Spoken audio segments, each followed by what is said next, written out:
Frank Miller froze mid-shave, razor suspended against his weathered cheek. The mirror didn't lie. Something beneath his skin had moved. It wasn't a trick of the morning light, or his 60-year-old eyes failing him again. The purple lump on his neck, the one he'd been ignoring for weeks, had visibly pulsed. Tommy dropped his cereal spoon with a clatter, milk splashing across the bathroom threshold. "Grandpa?" His small voice cracked with fear as he stared wide-eyed at Frank's reflection. The bathroom's fluorescent light caught the thin trickle of blood now running down Frank's neck, mixing with shaving cream. So much like the day he'd found Margaret collapsed in this very room, the aneurysm taking her before the ambulance arrived. "Get my phone, boy," Frank commanded, his voice steady despite the tremor in his hands. What the hell was growing inside him? And after everything he'd survived, would this be what finally took him from Tommy? Leave a like and share your thoughts in the comments along with the city you're watching from now. Let's continue with the story. Oak Ridge, Pennsylvania hadn't always been a ghost of itself. Frank Miller remembered when the steel mill's 3 smokestacks dominated the skyline, belching prosperity into the air alongside the pollution. 30 years as a medical lab technician at Oak Ridge Memorial had given him a front-row seat to the town's slow-motion collapse. First the mill closed, then the shopping center, and finally, 2 years ago, the hospital downsized, sending Frank into an unwanted retirement at 58. Now at 60, his weathered hands punched security codes instead of processing blood samples. The Oak Ridge Mall night shift paid just enough to cover groceries, while his weekend gig at Henderson's Hardware supplemented Tommy's growing needs. The boy was 10 now, shooting up like a weed with his mother's amber eyes and his grandfather's stubborn chin. "You taking your pills, Grandpa?" Tommy asked each morning, setting out Frank's heart medication and vitamins with the precision of a miniature pharmacist. Frank would ruffle the boy's sandy hair, swallowing his pride along with the tablets. Lisa would have been proud of her son's caretaking instincts if she'd lived to see them develop. Frank's 2-bedroom apartment sat in the shadow of Edwards Chemical Processing Plant, the last industrial heartbeat in town. From his kitchen window, he could see the compound's chain-link fence topped with razor wire, and beyond it, the modern office where William Edwards III presided over his empire. The same Edwards whose father had offered Frank a college scholarship 40 years ago, before Frank chose Margaret and fatherhood instead. "Your water bill's past due, Mr. Miller," Ms. Phelps from the management office reminded him weakly, her eyes softening when Tommy appeared. The boy had that effect on people, making them remember there was more at stake than just another late payment from another struggling senior. The community center still displayed Frank's daughter's high school trophies. Lisa Miller, science fair champion 3 years running. The same brilliant mind that had become an environmental engineer, only to die in a highway pileup on her way to present findings on industrial water contamination. The irony wasn't lost on Frank. Dr. Nathan Carter's BMW still occupied the best parking spot at Oak Ridge Medical Clinic, gleaming like a reproach against the cracked asphalt. 25 years hadn't softened the sting of seeing his former best friend, the man who'd silently loved Margaret even after she chose Frank. The town was too small for their history, yet too empty of opportunity for either to leave. "Been meaning to get that checked out," Frank muttered to his shaving mirror most mornings, eyeing the small lump that had appeared on his neck 3 weeks back. Just another symptom of getting old, he figured, another thing he couldn't afford to worry about with Tommy's school supplies needing replacement and winter approaching with last year's heating bills still unpaid. In Oak Ridge, folks like Frank didn't go to doctors until they couldn't stand up anymore. It was a matter of pride as much as poverty. He'd seen enough medical tests in his career to know that most things either resolved themselves or killed you, and either way, the bills outlived the symptoms. Tommy first noticed the lump on a Tuesday morning, 3 weeks before Frank's bathroom mirror incident. They were rushing through their usual routine, Frank making peanut butter sandwiches for Tommy's lunch while the boy gathered his homework. "What's that on your neck, Grandpa?" Tommy pointed with his pencil, homework momentarily forgotten. Frank's hand instinctively went to the spot, feeling a small, firm bump just below his right ear. "Probably just a mosquito bite, kiddo. Those creek-side critters are vicious this time of year." He slathered another piece of bread with the last scraping of peanut butter, making a mental note to add it to the grocery list. End of the month was always tight. "It looks bigger than a mosquito bite," Tommy persisted, his amber eyes, so like his mother's, narrowing with the focused concern Frank recognized from Lisa's childhood. The Miller's stubborn streak ran 3 generations deep. "Tell you what," Frank deflected, sliding the sandwich into a plastic bag they'd washed and reused at least a dozen times. "If it's still there next week, I'll put some of that antibiotic cream on it. Now scoot, or you'll miss the bus." Tommy hesitated, clearly unsatisfied, but the distant rumble of the school bus forced his retreat.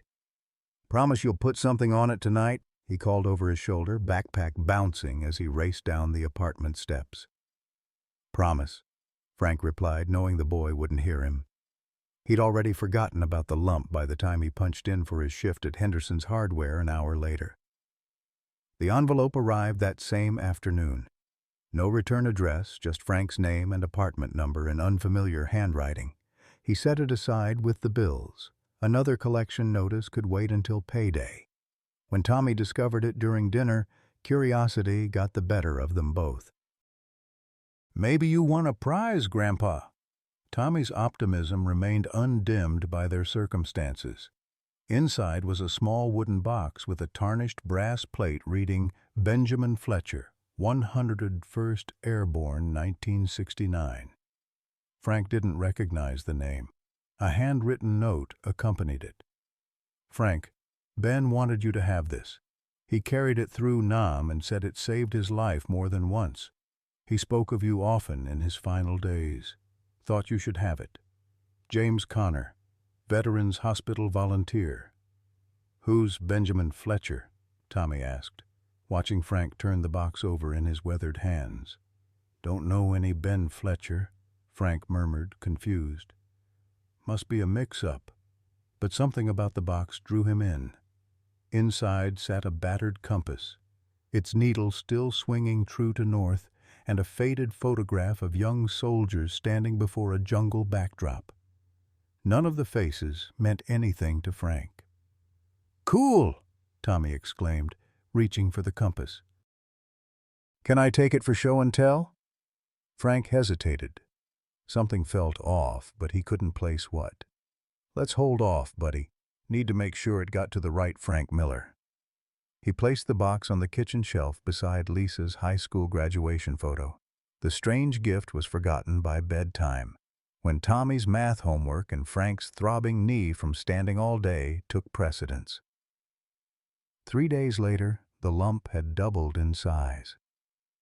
Frank noticed it while shaving, the razor catching on the increasingly pronounced protrusion.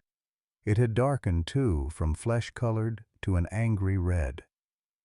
A small voice in his head, the one that had spent 3 decades in medical testing, whispered this wasn't normal.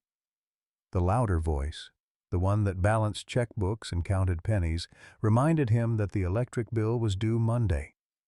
"You didn't put medicine on it," Tommy accused over breakfast, sharp-eyed despite the early hour. "It's getting worse, Grandpa."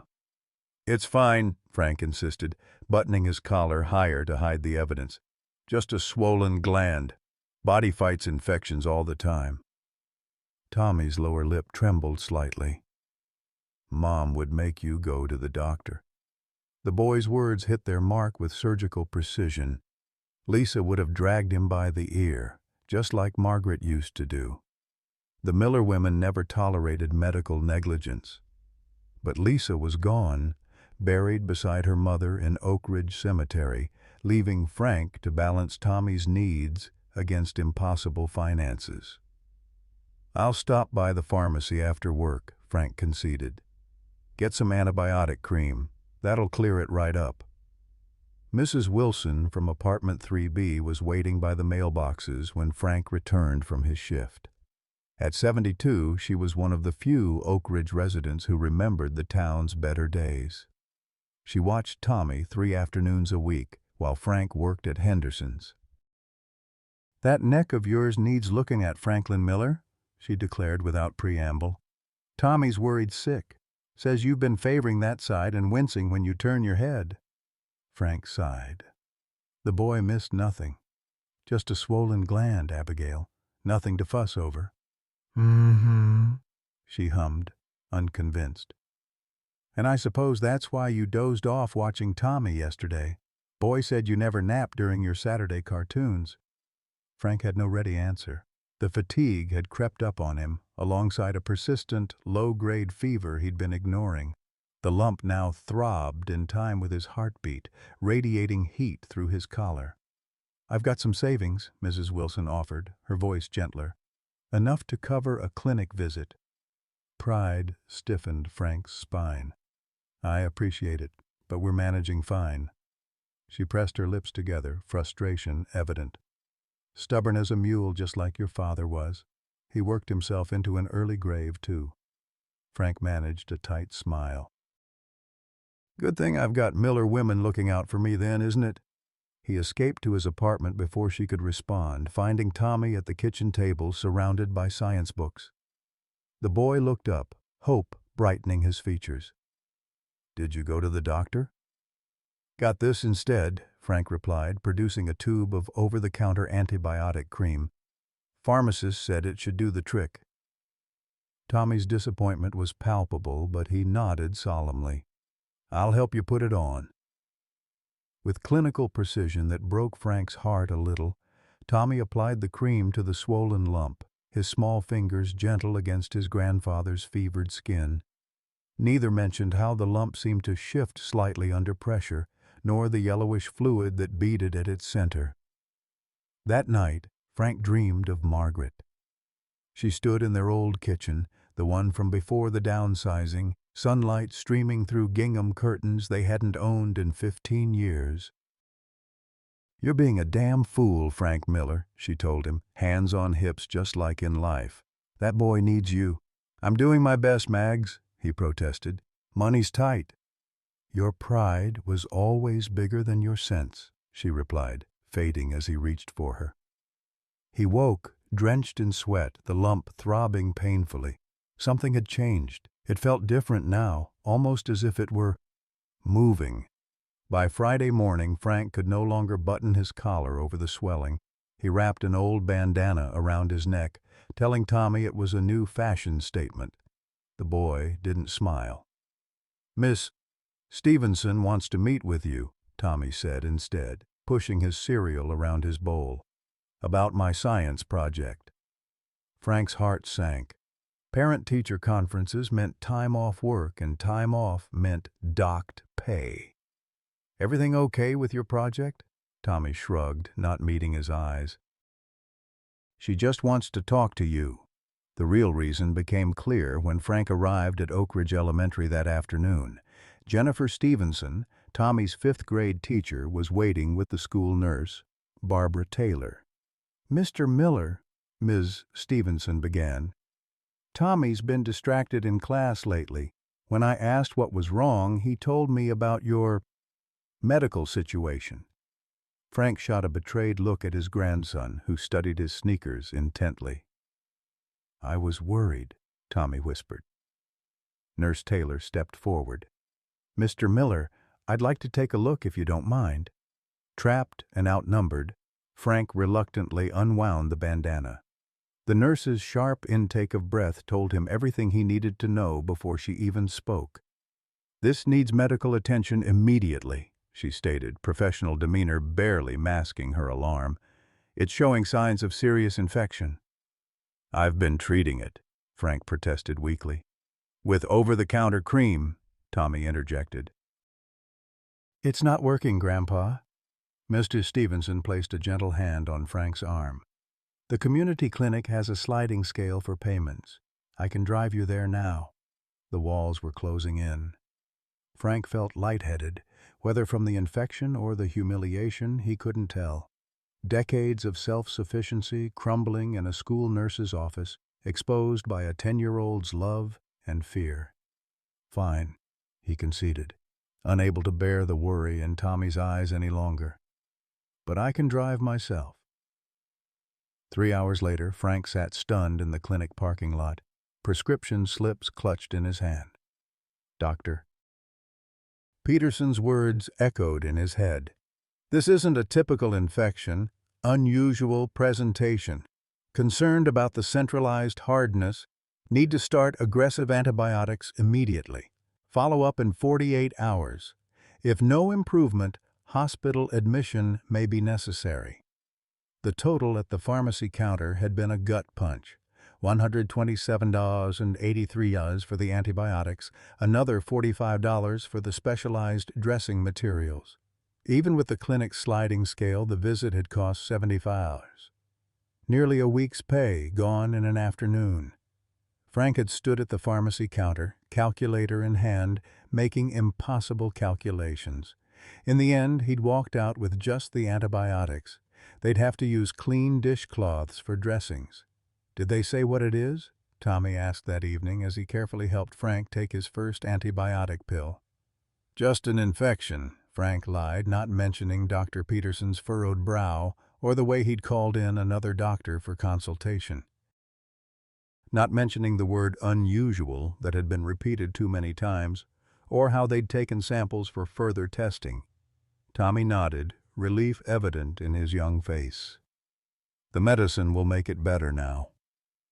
Frank forced a smile. "That's right, kiddo.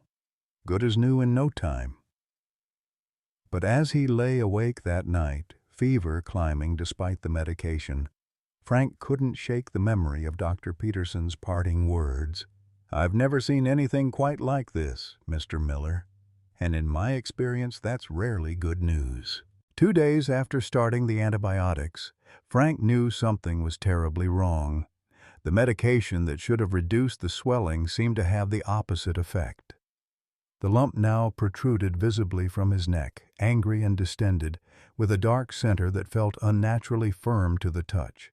Worse, he could swear it occasionally pulsed with a rhythm independent of his heartbeat. The school's Wednesday morning call was inevitable. "Mr. Miller, this is Principal Jennings. Tommy's quite upset today. Says you had a rough night." Frank pinched the bridge of his nose, fighting a wave of dizziness. "Just the infection fighting the antibiotics. Makes for some discomfort." The silence on the line stretched long enough for Frank to know his deflection hadn't worked. "Our nurse would like you to come in, Mr. Miller. She's concerned about what Tommy's describing." Frank's grip tightened on the phone. "Robert, I've got a shift starting in 30 minutes. Can't afford to lose the hours." "Frank." The principal's use of his first name signaled the shift from professional to personal.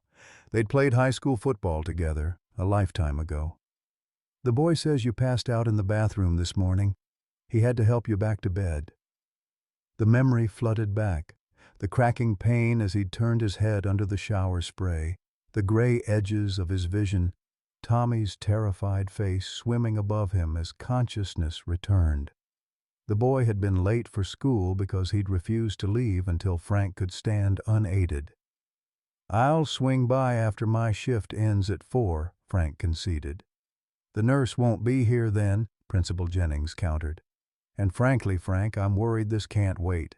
Tommy says the issue is getting worse by the hour." The unspoken truth hung between them. If Frank couldn't care for himself, how could he care for Tommy? And if he couldn't care for Tommy... "I'll be there by noon," Frank relented, calculating the cost of the lost hours against his dwindling sick leave. Nurse Baker's examination room was clinically bright, making Frank feel exposed as he unwound the makeshift bandage from his neck. Tommy sat rigidly in the corner chair, fingers gripping the seat, watching his grandfather with an intensity no 10-year-old should possess. "Mr. Miller," Nurse Baker's professional composure cracked as she examined the swelling.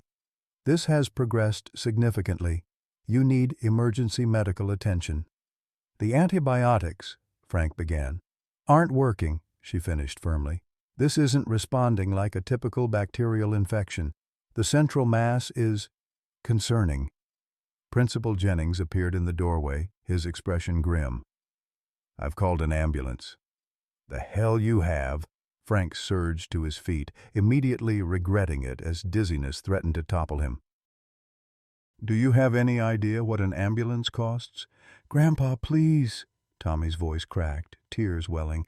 "I'm scared." Those 3 words, more than the pain, more than the fever, more than his own mortality, broke something in Frank. This boy had already lost his parents. The fear of losing his grandfather, too, was written plainly across his young face. "All right," Frank conceded, sinking back onto the examination table.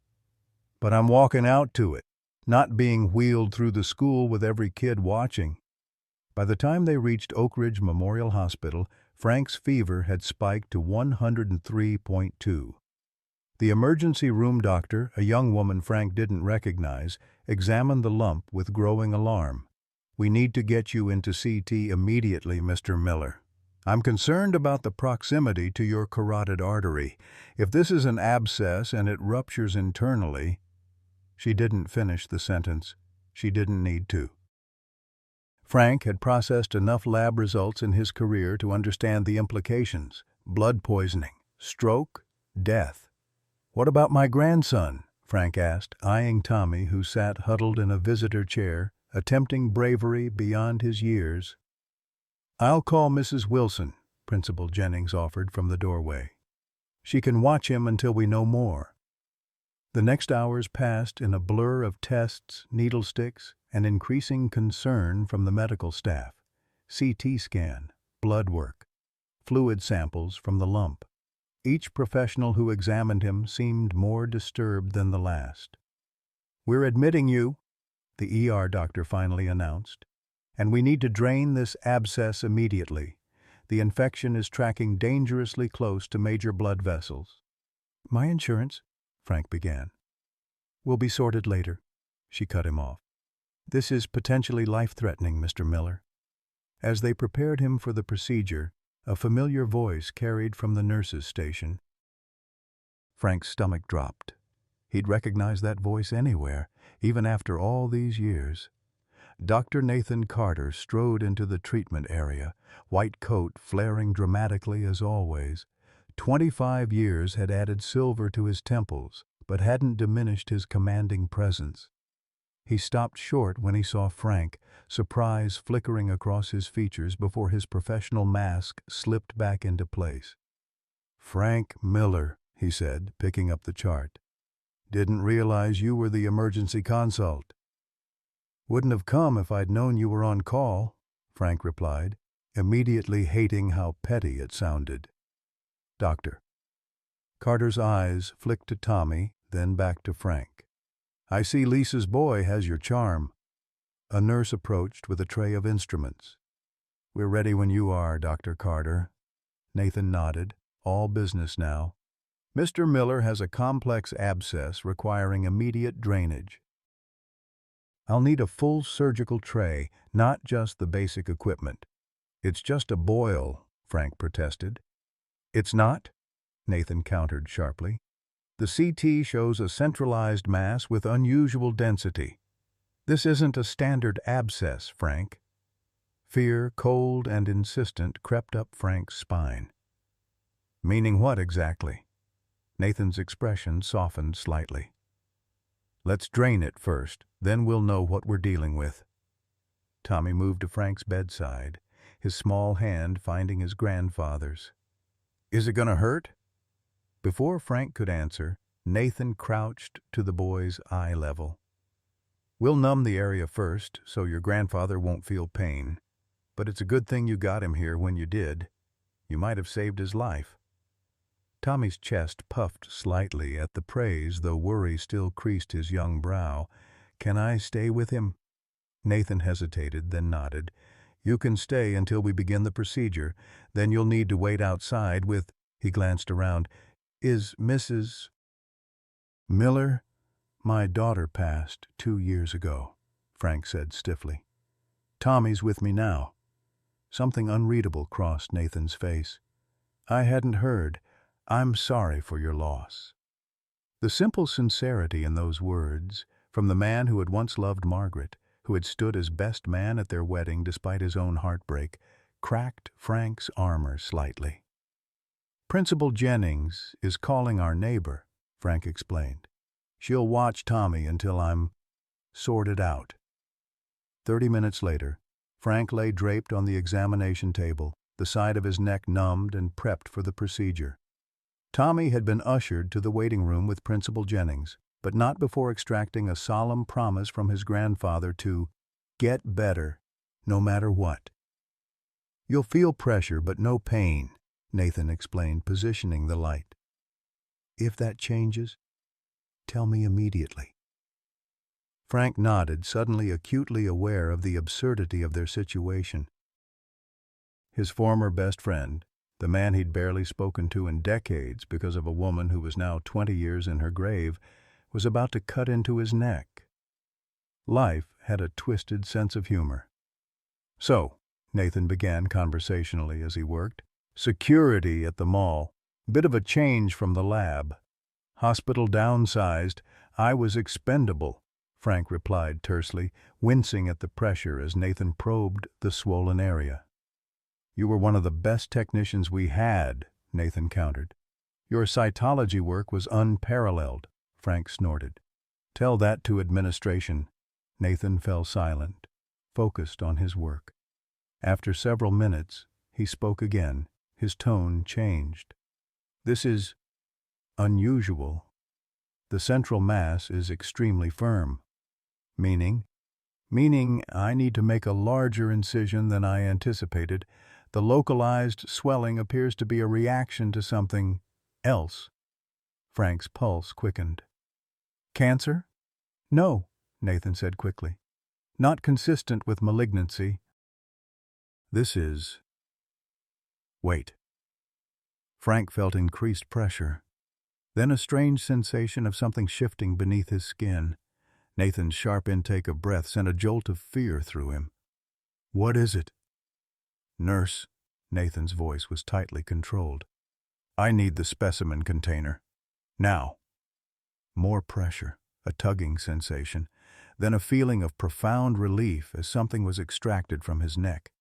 Frank couldn't see what Nathan held in his forceps, but the stunned silence in the room told him everything he needed to know. What the hell is that? The nurse whispered. A larva, Nathan replied, his professional composure barely intact.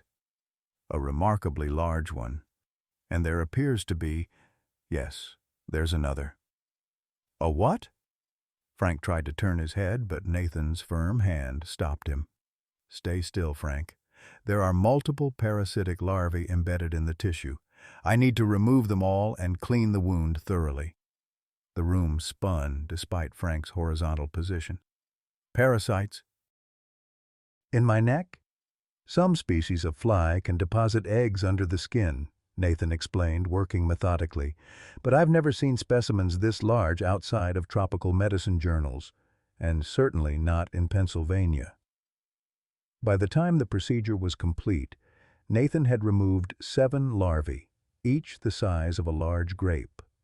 The wound was cleaned, drained, and packed with medicated gauze, leaving Frank with a bandage covering half his neck and a prescription for powerful antibiotics.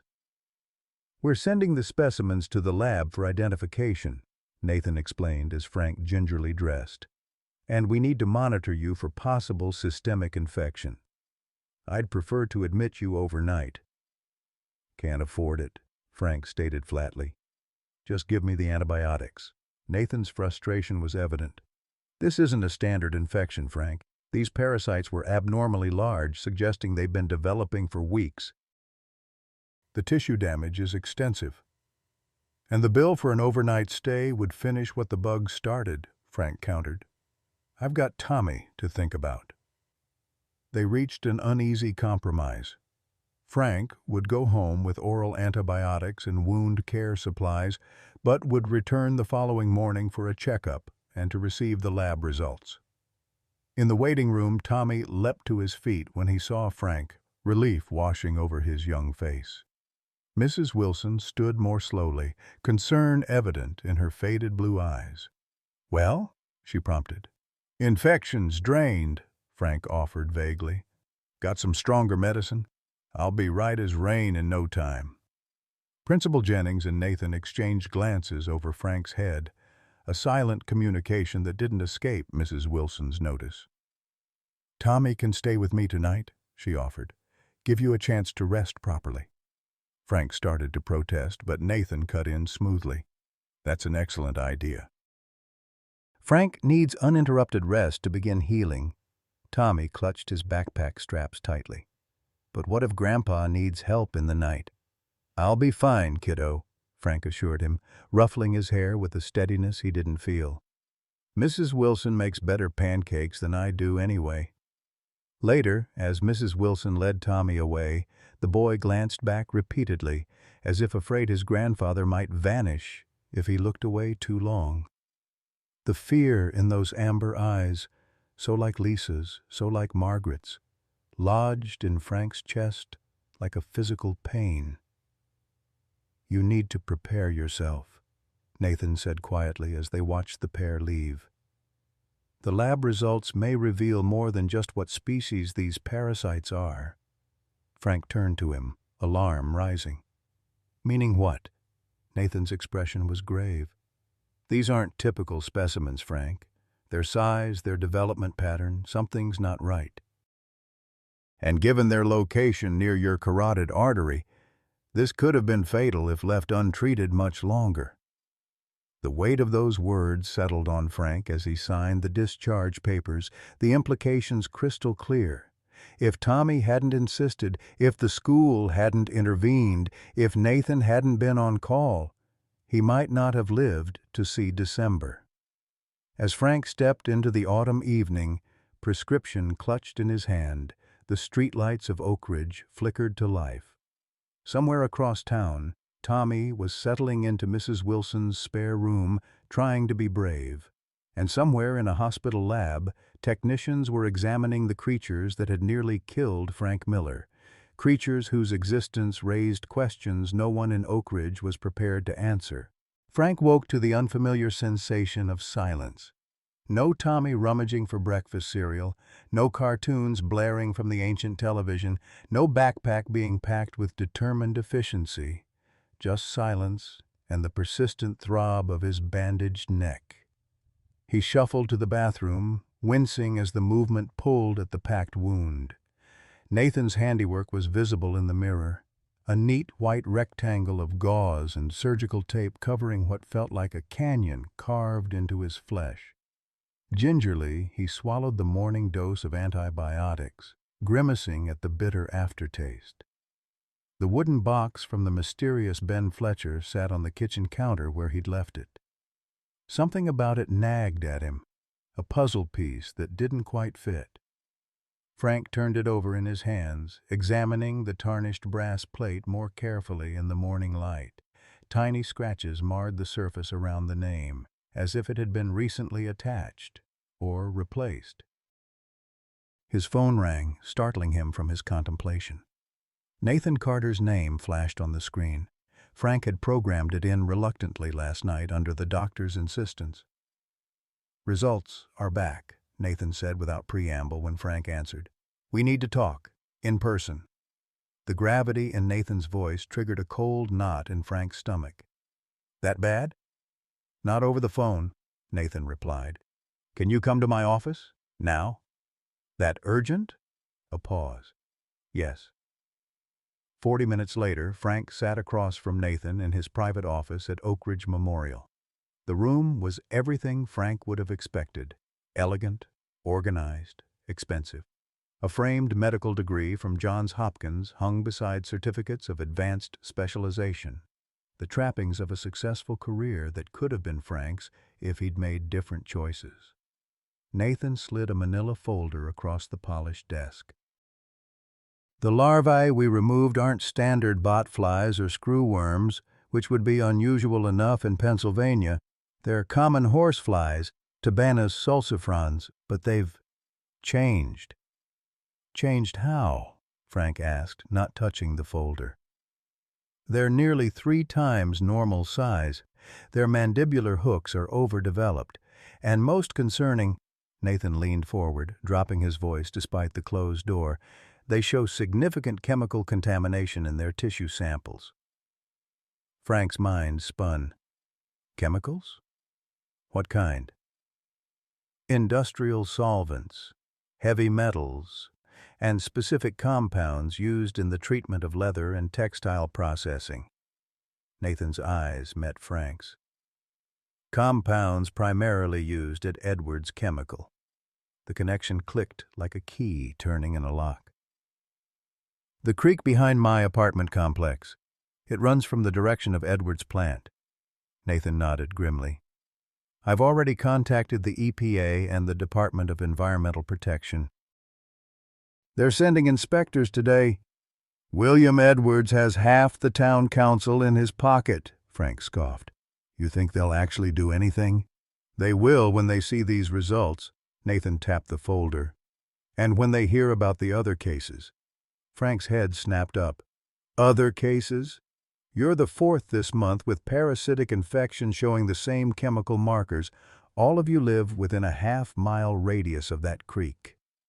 The implication struck Frank like a physical blow. Tommy swims in that creek every summer. He catches frogs there with his friends.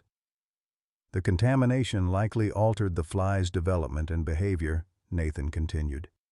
Instead of laying eggs on the surface of the skin like normal bot flies, these are burrowing deeper, developing longer, growing larger on the chemical-rich tissue.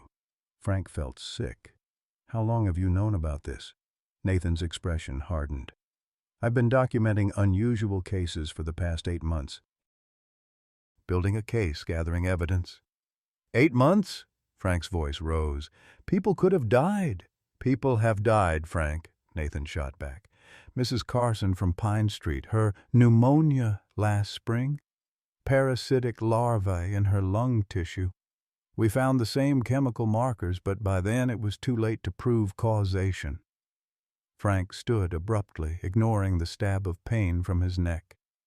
You should have gone public immediately. With what evidence? Nathan demanded.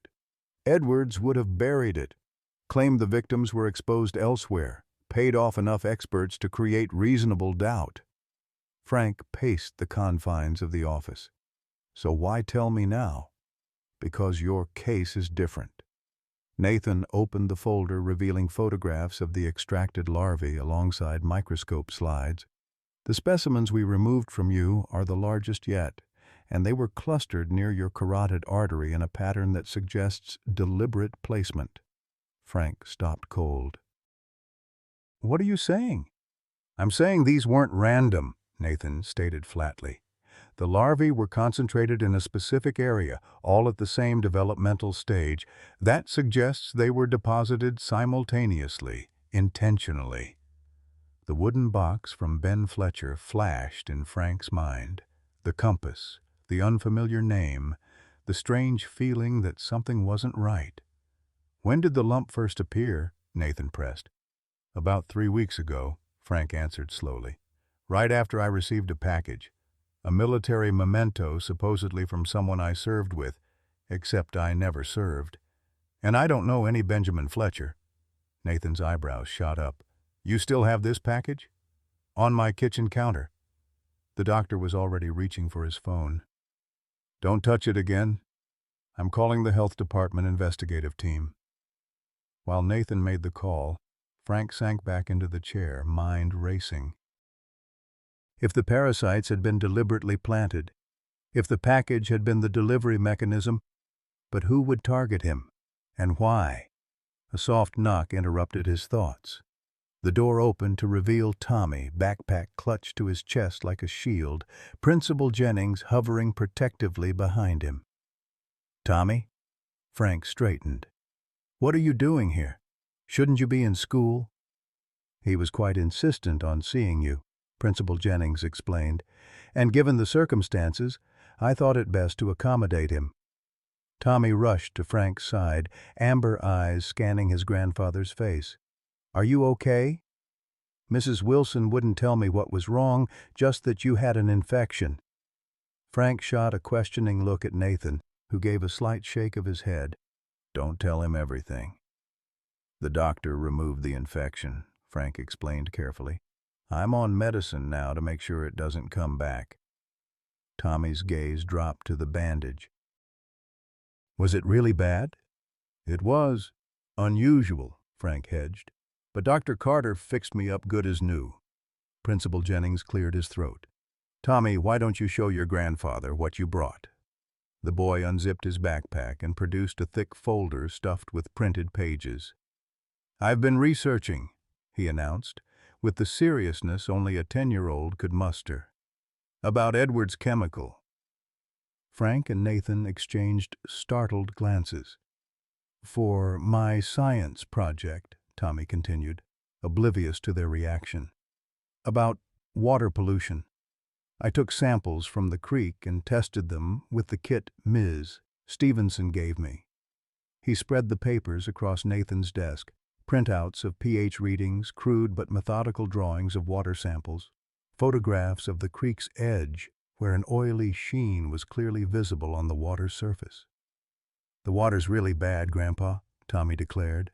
"Nothing should be living in it, but there's these weird flies everywhere." "Big ones." Frank's blood ran cold. "You've been collecting insects at the creek?" Tommy nodded enthusiastically.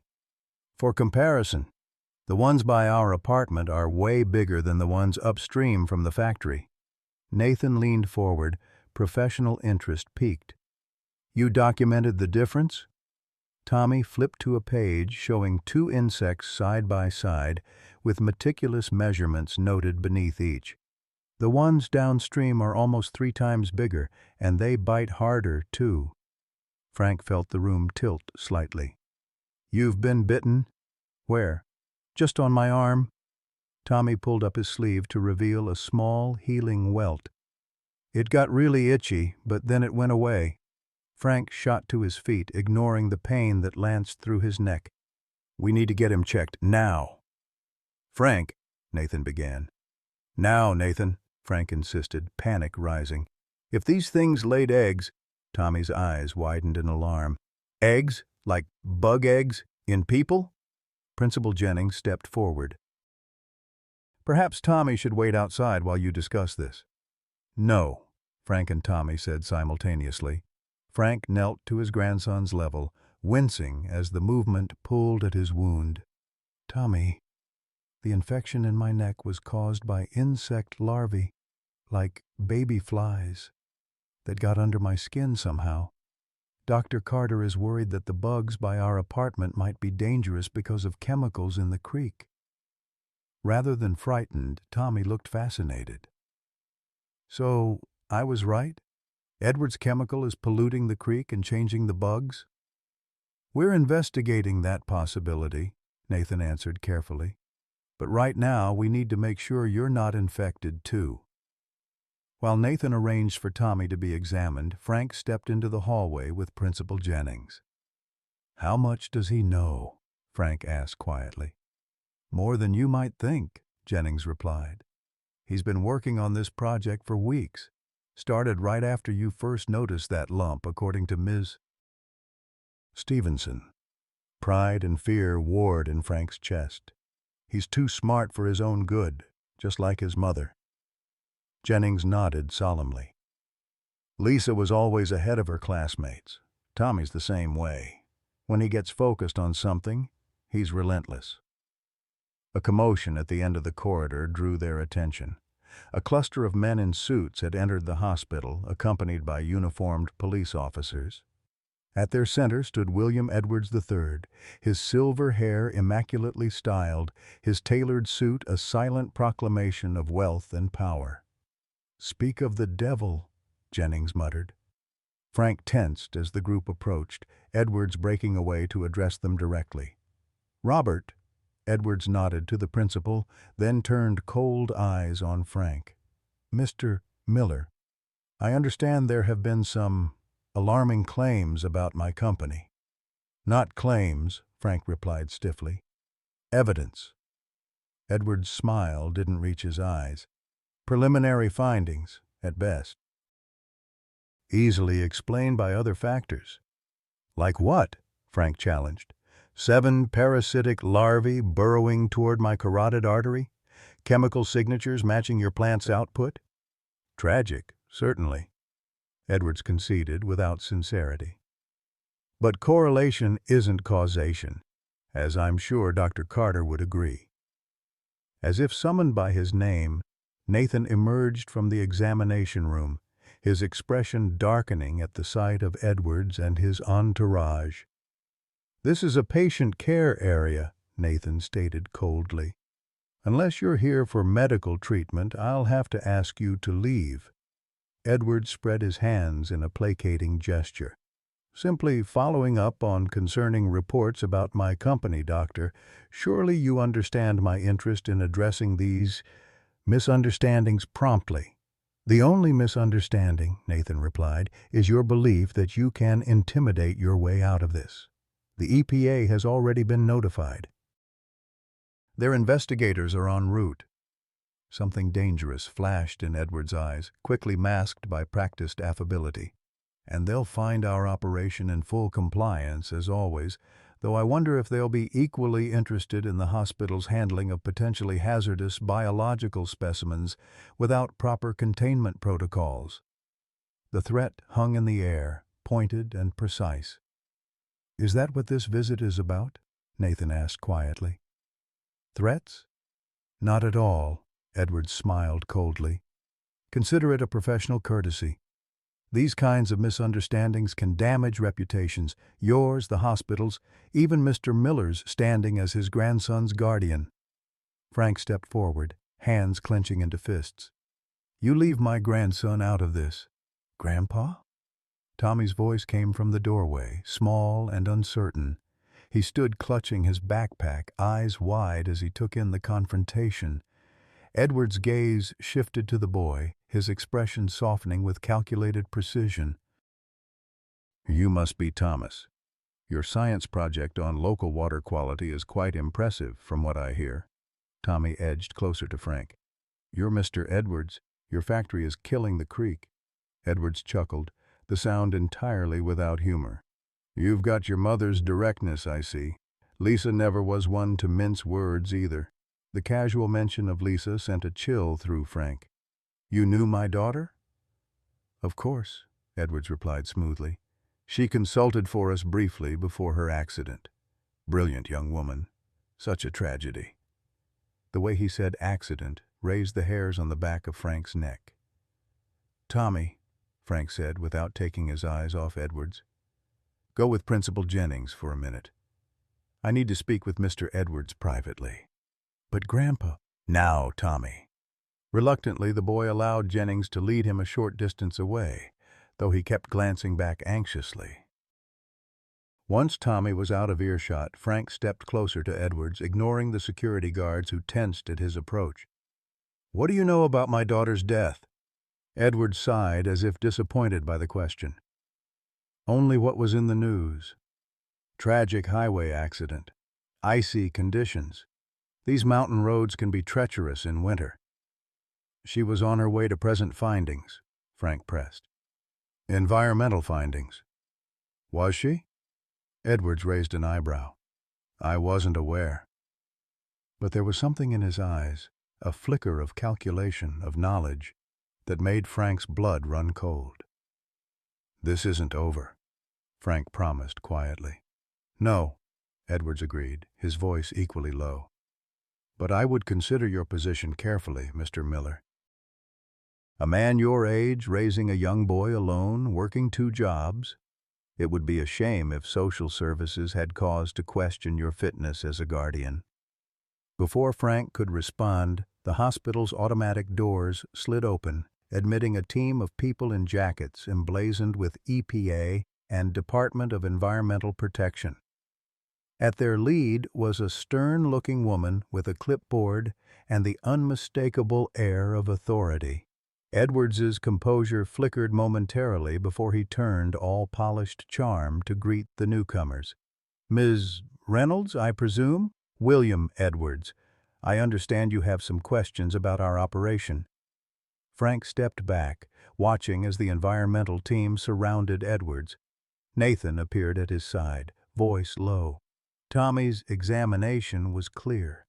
No signs of parasitic infection. Relief flooded through Frank. "Thank God." "But," Nathan continued grimly, "the bite on his arm shows chemical residue consistent with what we found in your larvae." "He's been exposed, Frank. And if Edwards is behind this somehow—" "He is," Frank said with quiet certainty. The way he spoke about Lisa's accident, like he knew something. "And that package I received with the compass, it arrived right before the symptoms started." Nathan's expression darkened. "The health department team is on their way to your apartment now to examine it. If there's evidence of deliberate contamination—" Frank watched Edwards gesturing expansively to the EPA officials, all confidence in corporate polish. "He'll deny everything. And he's got the money to make denials stick." "Not this time," Nathan promised. "Not with what we've found." Tommy broke away from Principal Jennings, hurrying back to Frank's side. "Are they going to shut down the factory, Grandpa?" Frank rested a hand on the boy's shoulder, struck by how thin it felt beneath his palm. How fragile. How much like Lisa at that age, standing up to schoolyard bullies twice her size. "I don't know, buddy," he answered honestly, "but we're going to make sure they stop poisoning the creek." Tommy nodded solemnly, then looked up at Nathan. "Do I have bugs in me too, Dr. Carter?" "No," Nathan assured him. "You're all clear. But we're going to check your grandfather again to make sure we got all of his." Over Tommy's head, Frank caught Nathan's meaningful look.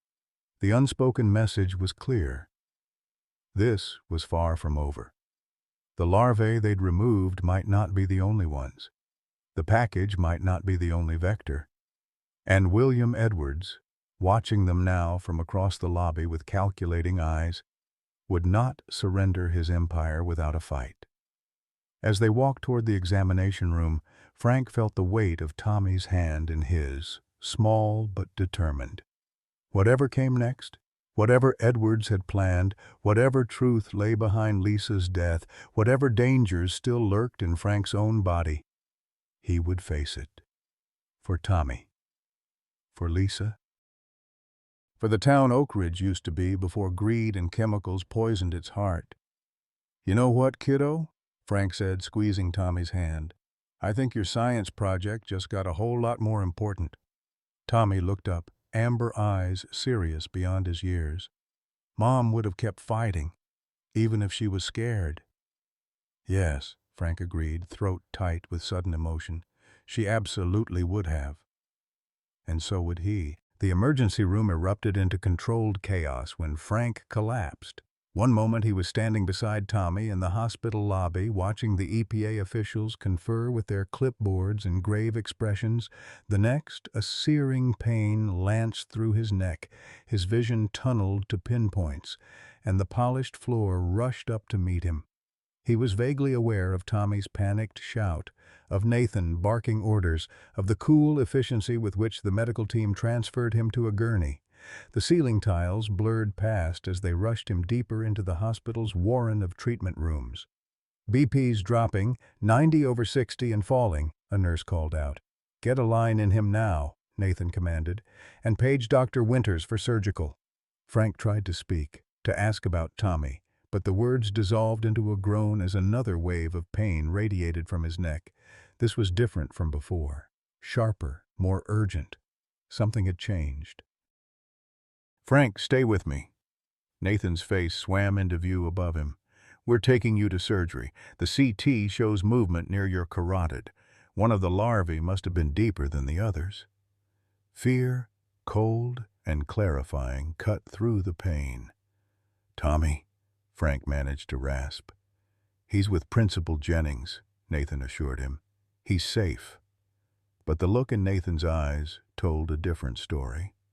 Tommy might be physically safe, but if Frank didn't survive this, "Promise me," Frank clutched at Nathan's sleeve with surprising strength. "If something happens, "Nothing's going to happen," Nathan cut him off. "I'm not letting you die on my table, Frank Miller." The operating room was a blur of bright lights and masked faces. Dr. Winters, the hospital's head of surgery, had arrived with the brisk efficiency of a man accustomed to emergencies. Frank caught fragments of medical terminology as consciousness wavered: carotid compression, larval migration, unusual activity.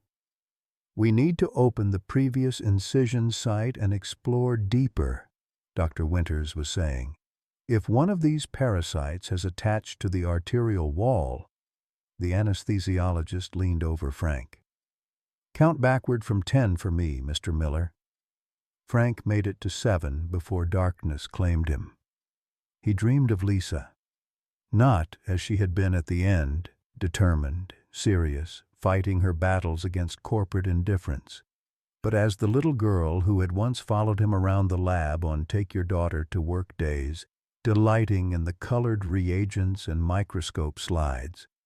Her pigtails bobbed as she peered through the eyepiece, her wonder at the hidden world of cells and microbes so pure it had brought tears to his eyes. "Daddy," she said in the dream, her voice echoing as if from a great distance, "you have to wake up now. Tommy needs you." Frank struggled toward consciousness, swimming up through layers of anesthesia and pain medication. The first sensation to register was the steady beep of the cardiac monitor, then the antiseptic smell of the recovery room. Finally, the dull throb of his surgical wound, muted by what he recognized as high-grade painkillers. "Welcome back," Nathan's voice came from somewhere to his right. Frank turned his head slightly, wincing at the pull of stitches. Nathan sat in a visitor's chair, surgical scrubs replaced by a rumpled dress shirt and tie. He looked exhausted. "How long?" Frank's voice was a sandpaper rasp. "Almost 6 hours in surgery," Nathan replied, passing him a cup of water with a straw. "It's just after midnight." Frank sipped gratefully. "Tommy?" "Mrs. Wilson took him home for the night. He didn't want to leave, but visiting hours—" Nathan shrugged apologetically. "The surgery?" Nathan leaned forward, elbows on knees. "We got it, Frank." All of it. One larva had migrated deeper than the others, nestled right against your carotid artery. Another half-inch, and it would have compromised the vessel wall. The clinical description couldn't mask the gravity of the situation. Frank had come within millimeters of a catastrophic hemorrhage. "What were they?" Frank asked. "Really?" Nathan hesitated, then reached for a tablet on the bedside table. "Dr. Winters recorded the extraction. I think you should see for yourself." The video showed Frank's opened neck wound, already angry and inflamed from the previous procedure. As Dr. Winters carefully retracted the tissue, something dark and segmented came into view, pulsing with obscene vitality. Its mandibles, grossly enlarged and hook-shaped, were embedded in the outer layer of the carotid artery, anchoring it in place while it fed on the surrounding tissue. "Jesus Christ," Frank whispered. "It's a horsefly larva," Nathan confirmed, "but it's been altered." The lab results show massive chemical contamination, industrial solvents, heavy metals, and compounds specific to leather tanning and textile processing. Edwards Chemical. Nathan nodded grimly. "The EPA team found similar concentrations in the creek water behind your apartment complex. They've already issued an emergency shutdown order for the plant pending further investigation." Frank's mind raced ahead. Edwards won't let that stand. He'll fight it, call in political favors, drag it out in court for years. "Normally, yes," Nathan agreed. "But there's more." He swiped to another screen on the tablet, showing a photograph of the wooden box Frank had received. It sat on a stainless steel examination table, surrounded by the measuring tools and evidence markers of a forensic investigation. The health department found residue inside the box consistent with the larval chemical signature, Nathan explained. and when they tested the compass, traces of fly eggs in the crevices deliberately placed there. Someone wanted those larvae inside you, Frank.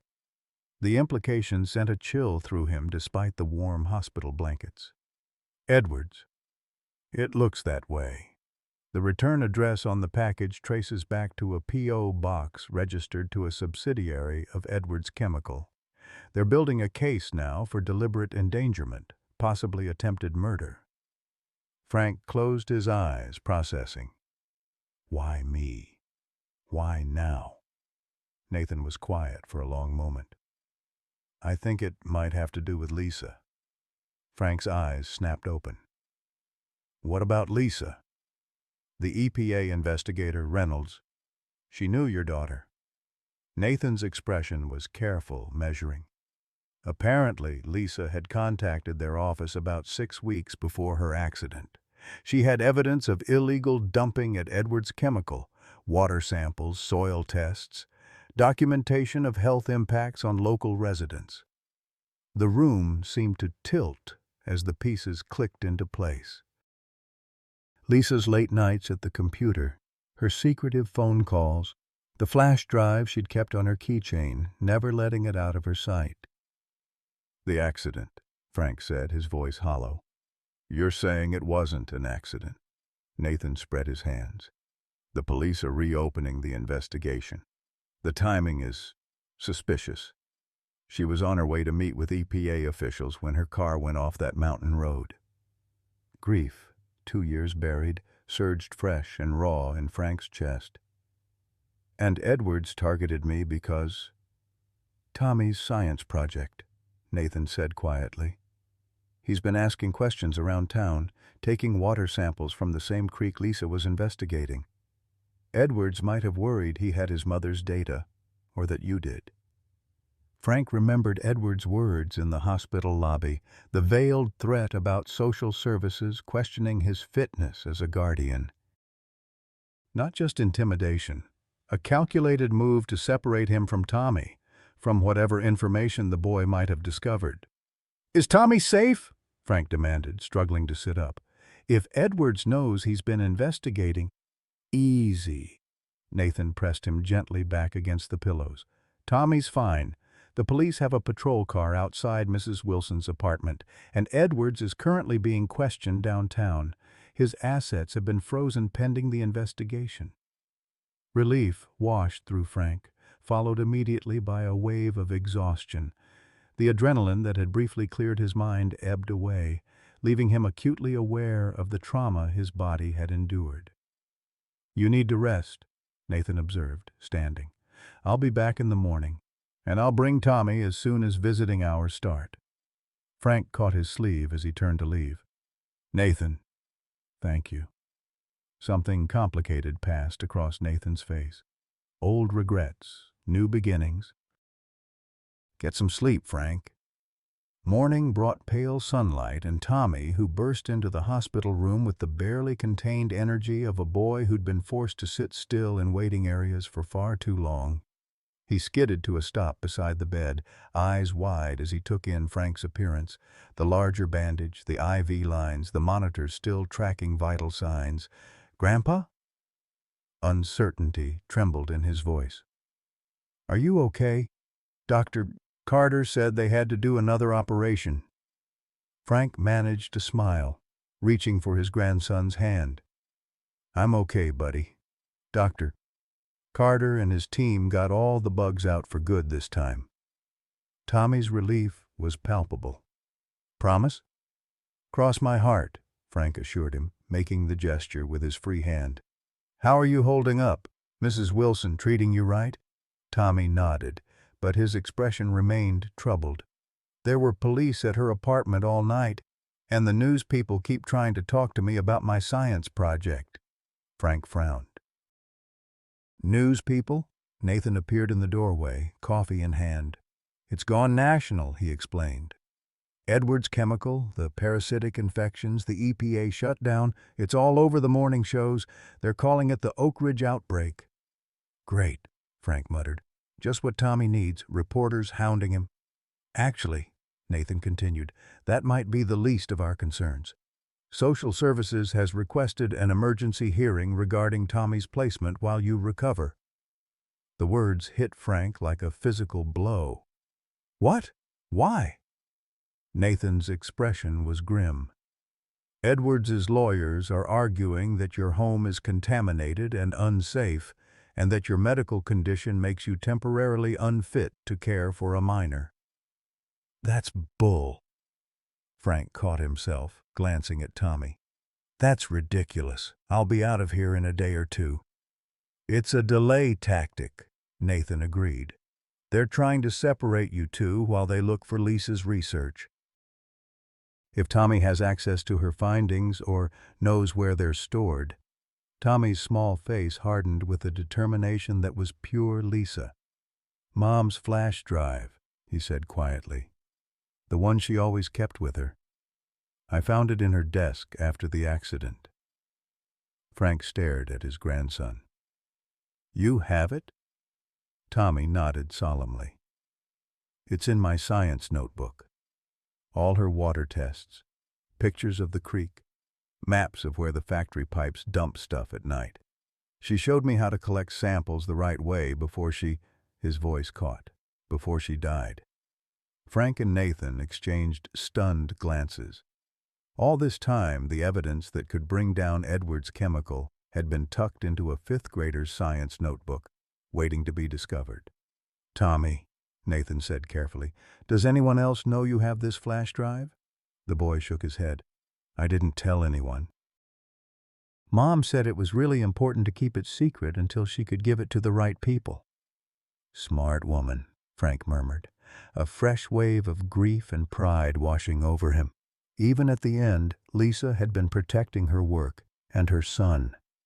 A commotion in the hallway drew their attention. Raised voices, the squeak of official shoes on polished floors. A moment later, a severe-looking woman in a charcoal pantsuit appeared in the doorway, flanked by a uniformed police officer.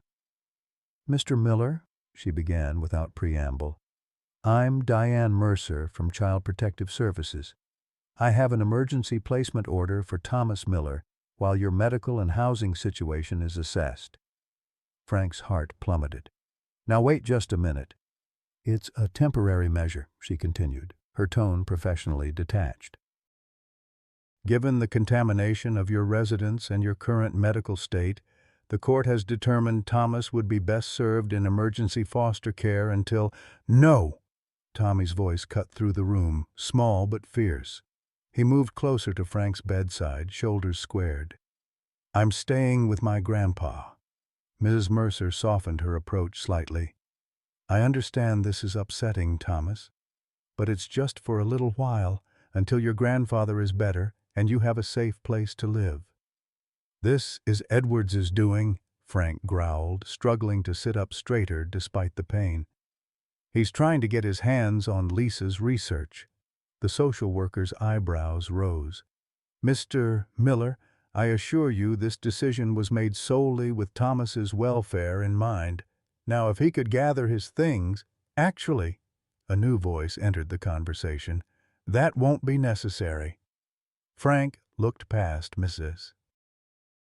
Mercer to see EPA investigator Reynolds standing in the doorway, flanked by two agents in windbreakers. Thomas Miller is a key witness in a federal investigation, Reynolds stated, handing Ms. Mercer an official-looking document. As such, his placement falls under our jurisdiction until testimony is secured. Ms. Mercer scanned the document, her expression shifting from professional detachment to surprise. This is highly irregular. So is industrial poisoning of a residential water supply, Reynolds countered smoothly, and the attempted murder of a witness via parasitic infestation. Frank could have kissed her. Reynolds turned to Tommy, her stern demeanor softening slightly. Thomas, I understand you have research materials that belong to your mother, Lisa Miller? Tommy glanced at Frank, who nodded encouragingly. Yes, ma'am, Tommy confirmed. In my science notebook. We'd like to secure those materials as evidence, Reynolds explained. They could be very important in our case against Edwards Chemical. What about Tommy? Frank demanded. I'm not letting him go to some foster home while Edward's people are still out there. Reynolds smiled thinly. We've arranged secure accommodations for both of you during your recovery, Mr. Miller. A safe house, if you will, with medical supervision for you and continued schooling for Thomas. Both of us? Frank repeated, relief washing through him. Together? Of course, Reynolds replied, as if it were the most obvious thing in the world. Lisa Miller was one of our most promising young investigators. We take care of our own and their families. As Mrs. Mercer retreated, clearly outmaneuvered by the federal authority, Frank caught a glimpse of Nathan's expression, a mixture of relief and something that might have been respect. You knew about this?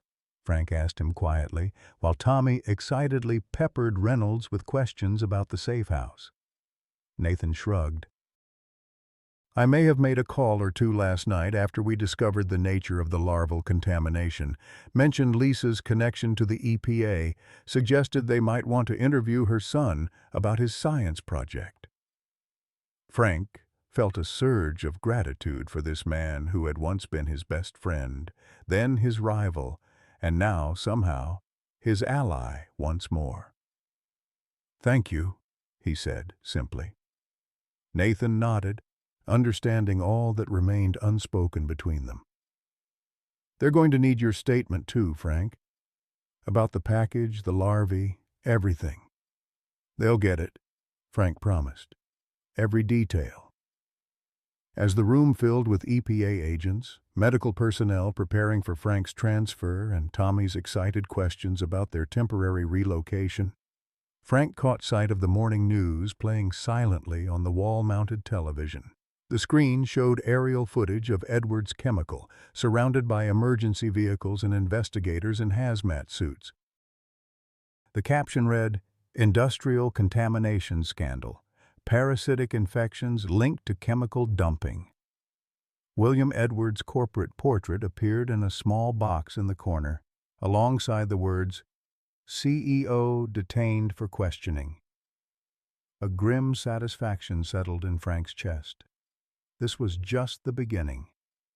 For Lisa, for Tommy, for everyone in Oak Ridge who had suffered while Edwards poisoned their water and bought their silence. The pain in his neck seemed a small price to pay for the justice that was finally, after too many years, within reach. The safe house was nothing like Frank had imagined. No stark government facility with armed guards and barbed wire, but a comfortable 4-bedroom ranch on the outskirts of Pittsburgh, its spacious rooms filled with warm light and sturdy furniture. A far cry from their cramped apartment in the shadow of Edwards' chemical. This place belonged to a federal judge, Agent Reynolds explained as she helped Frank settle into the master bedroom, his medical equipment arranged discreetly beside the bed. He left it to the government when he passed last year. We use it for witness protection occasionally. Witness protection, Frank echoed, testing the weight of the words. Never thought I'd end up here. Reynolds' expression remained professionally neutral, but her eyes softened slightly. Your daughter was brave, Mr. Miller. She was willing to take on one of the most powerful men in the region. That kind of courage doesn't come from nowhere. The mention of Lisa still hurt, a physical ache beneath his sternum. She got it from her mother, Frank said quietly. Margaret never backed down from a fight either. Tommy had claimed the bedroom across the hall, already spreading his science materials across the desk by the window. The FBI had collected Lisa's flash drive but provided him with copies of his own research for the ongoing investigation. At 10 years old, he had become the youngest expert witness in an EPA case.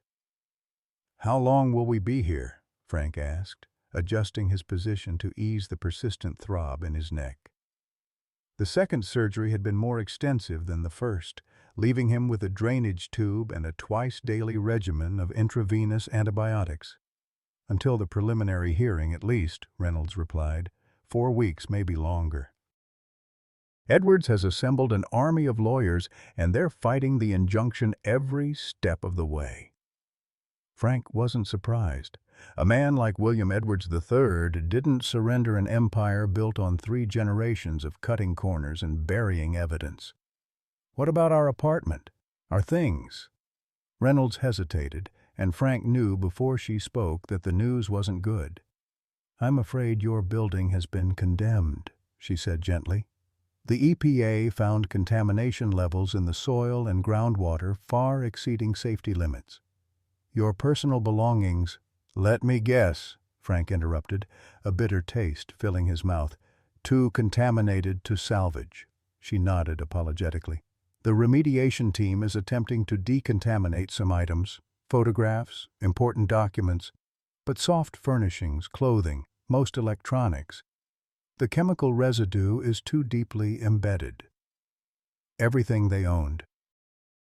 Everything that remained of Margaret and Lisa, the physical traces of the lives they'd built and lost, gone. Frank closed his eyes, exhaustion and grief pressing down on him like a physical weight. "Does Tommy know?" "Not yet. We thought it would be better coming from you when you're ready." When he'd ever be ready to tell a 10-year-old boy that he'd lost everything, again, was another question entirely. The first week in the safe house passed in a blur of medical checkups, investigator interviews, and carefully monitored phone calls. Nathan visited twice, bringing updates from Oak Ridge and monitoring Frank's recovery with the focused attention of a physician who had nearly lost his patient. "The wound is healing well," he announced after examining Frank's neck on Friday afternoon. "No signs of residual infection or necrotic tissue." Frank winced as Nathan replaced the bandage. "Still hurts like hell." "That's to be expected. The larva damaged several nerve clusters near your carotid. Some of the pain may be permanent." A small price to pay for survival, Frank supposed, though the constant throb was wearing. He'd been given prescription painkillers but used them sparingly, wary of the foggy-headed vulnerability they induced. "Any news from town?" Frank asked as Nathan packed away his medical supplies. Nathan's expression darkened. "Edwards's lawyers are earning their retainers. They've filed motions to suppress evidence, claimed illegal search and seizure, even suggested the larvae were planted by environmental extremists to frame the company." "That's absurd," Frank scoffed. "The chemical signatures match their output exactly." "They're claiming cross-contamination during testing," Nathan replied, "throwing everything at the wall to see what sticks." "And meanwhile, the plant remains closed, 300 people are out of work, and Edwards is positioning himself as the victim of government overreach." The strategy was as predictable as it was effective. Oak Ridge depended on Edwards Chemical for jobs, tax revenue, economic survival. Turn public opinion against the investigation, build pressure on officials to reach a settlement, resume operations with a slap on the wrist and hollow promises of reform. "What about the other cases?" Frank asked. "The other people infected?" "5 confirmed so far, including you," Nathan reported. "All living within a half-mile radius of that creek. All with similar chemical markers in the extracted larvae." "And the package I received, the wooden box?" "Forensics confirmed it came from a subsidiary of Edwards Chemical. The wood itself was treated with the same compounds found in the larvae." Frank nodded slowly, pieces clicking into place. "So they treated the wood with chemicals, introduced the fly eggs, and delivered it directly to targets living near the contaminated creek." "A double exposure," Nathan agreed grimly. "Maximize the parasite growth, ensure the larvae develop the distinctive chemical signature that would be found in their testing." "But why?" Frank pressed. "Why target specific individuals? Why not just continue dumping and deny everything like they've been doing for years?" Nathan hesitated, glancing toward the doorway where an FBI agent stood discreetly monitoring their conversation. "The prevailing theory is that Edwards was creating a defense strategy. If the EPA ever detected the chemical signatures in local residents, he could point to these cases as proof of some other contamination source. He was poisoning people deliberately to create plausible deniability." Frank translated, disgust rising in his throat. Using us as human shields for his operation. That's the theory, Nathan confirmed, but proving it will be difficult. The chain of custody, the specific intent. What about Lisa? Frank interrupted. Are they reopening her case? A shadow crossed Nathan's face. The state police have launched a preliminary investigation into the circumstances of the accident. They're being careful, no official statements about foul play yet. Frank understood the caution. Accusing a man like William Edwards of murder required ironclad evidence and institutional courage. One misstep, one overreach, and the entire case could collapse. Tommy should be told, Frank said quietly. About the apartment, about our things. He deserves to know.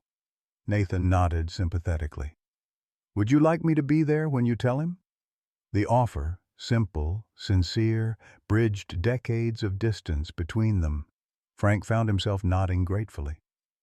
Tommy took the news better than either man expected. He sat cross-legged on Frank's bed, absorbing the information with the solemn attention he brought to everything these days. So all our stuff is gone? He clarified after Frank explained about the contamination. Even Mom's pictures? And your medals from the lab? The remediation team is trying to save some things, Frank assured him, hating the helplessness in his own voice. Photos, important papers, but most of it, yes, it's gone, buddy. Tommy was quiet for a long moment, processing. Then he looked up, amber eyes serious in his small face. Mom always said stuff was just stuff. People are what matter. The simple wisdom of it, Lisa's wisdom, Margaret's before her, caught in Frank's throat. Your mom was pretty smart. The smartest, Tommy agreed solemnly. Then, with the resilience only children possess, he pivoted. Can I get new Lego sets since my old ones are toxic now? Frank couldn't help the laugh that escaped him, though it pulled painfully at his stitches. We'll see, kiddo. Let's get through this investigation first. After Tommy left to work on his schoolwork, arranged remotely with his teachers back in Oak Ridge, Nathan lingered, his expression thoughtful. He's handling this remarkably well, the doctor observed. He's had practice, Frank replied, the humor fading. Lost his grandmother at 5, his mother at 8. Now everything he owns at 10. Kids adapt because they have to. Nathan nodded, his gaze distant. I always wondered, what it would have been like if things had been different. If I'd been the one to marry Margaret, to raise Lisa. The old jealousy, the possessive anger that had driven them apart all those years ago, was strangely absent now. In its place, Frank found only a weary understanding. You'd have been good to them, he acknowledged. A better provider than I was, certainly. But not a better father, Nathan countered quietly. Lisa adored you, Frank. Anyone could see that. The compliment warmed something long cold in Frank's chest. She was easy to adore back. A comfortable silence settled between them. Two old men contemplating paths not taken, and the strange circumstances that had reunited them after decades of estrangement. The moment was interrupted by a sharp knock at the door. Agent Reynolds entered, her expression taut with suppressed excitement. We've had a breakthrough, she announced without preamble. The forensic accountants found a pattern in Edwards Chemical's financial records. Large payments to a shell company called Fletcher Consulting. Frank straightened, wincing as the movement pulled at his wound. Fletcher? Like Benjamin Fletcher, the name on that wooden box? Reynolds nodded briskly. Exactly. The company exists on paper only. No employees, no office, just a P.O. box and a bank account. And guess who controls that account? William Edwards, Frank guessed. His son, actually. William Edwards IV, who happens to run the Special Projects division of the company. The pieces clicked into place with sickening clarity. So Edward Sr. maintains plausible deniability while Jr. handles the dirty work. That's our working theory, Reynolds confirmed, and it gets better. Fletcher Consulting made regular payments to a private investigator who specialized in surveillance.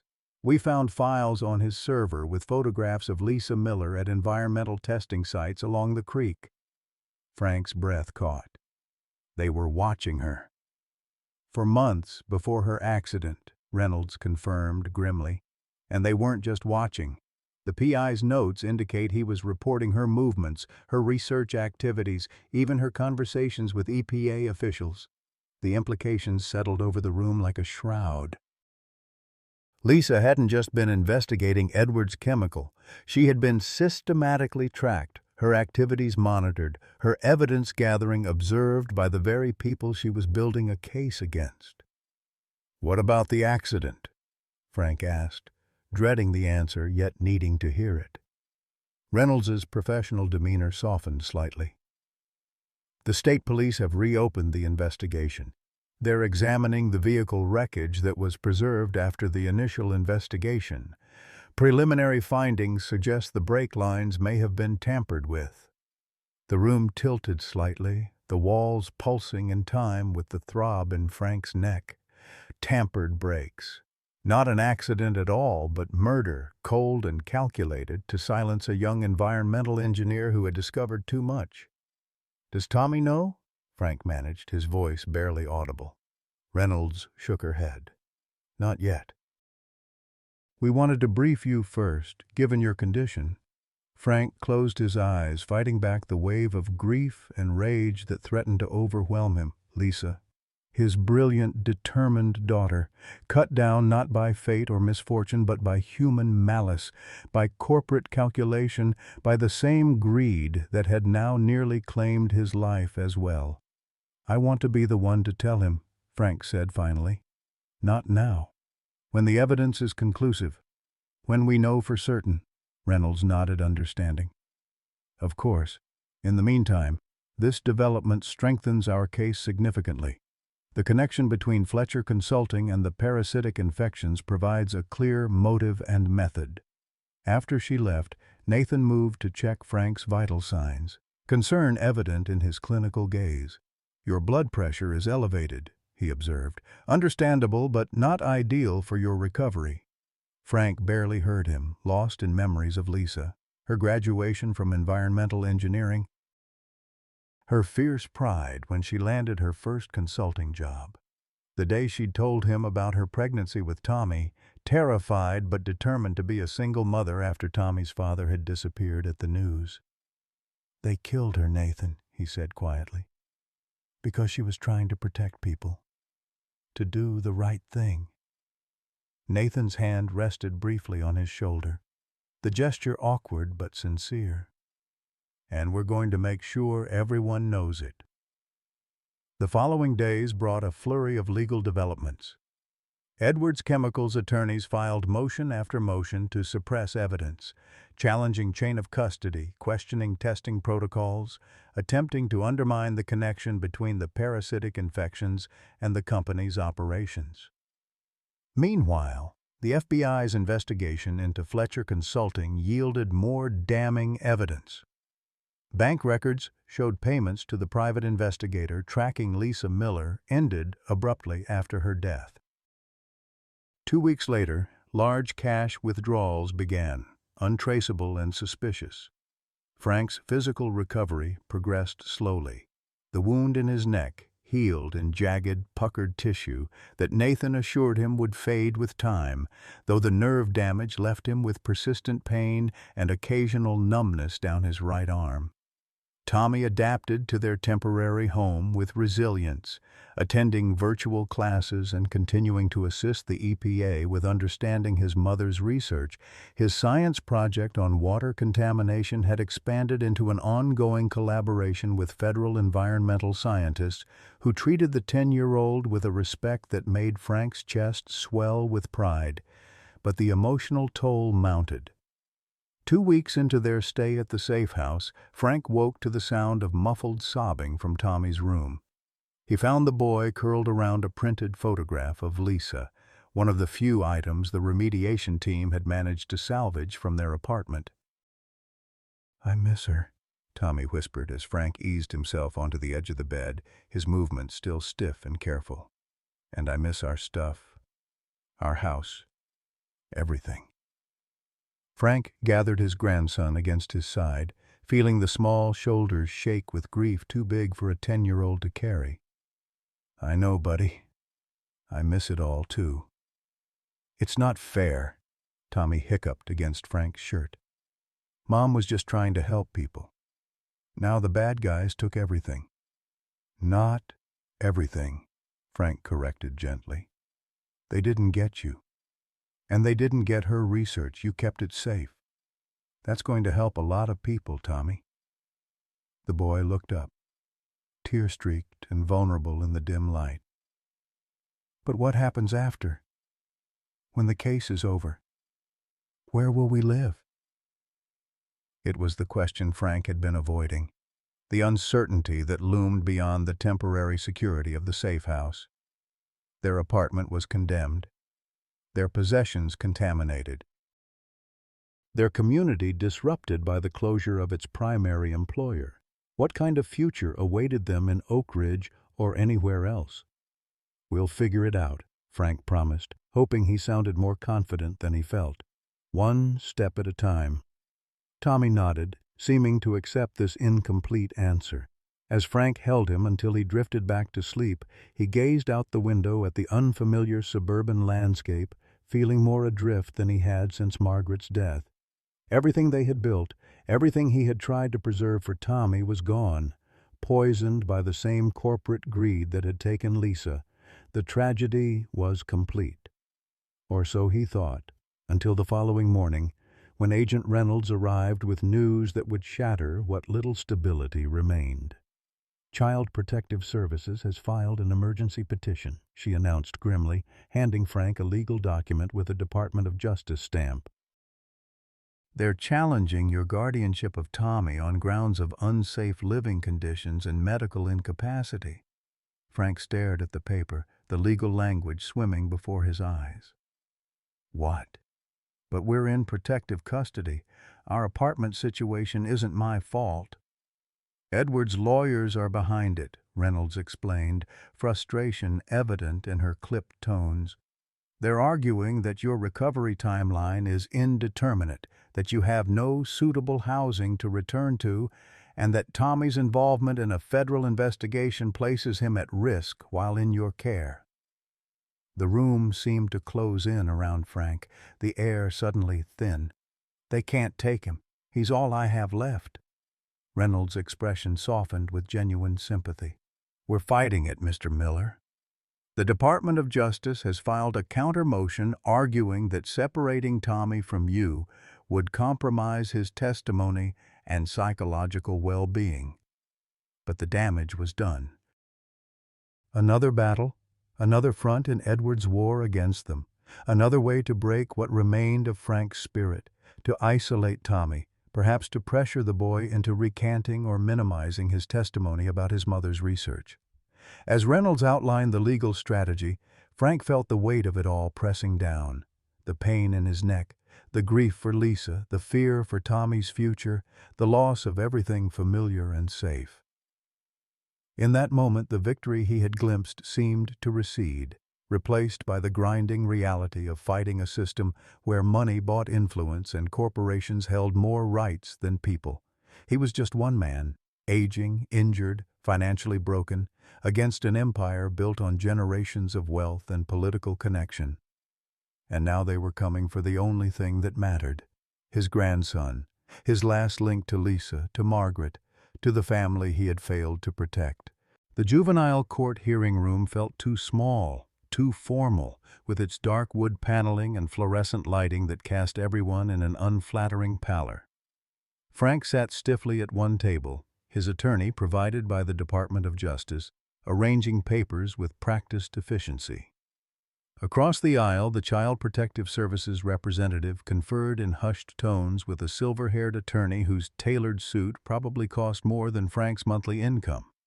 Tommy was conspicuously absent, sequestered with a court-appointed guardian ad litem who would report on his wishes and best interests.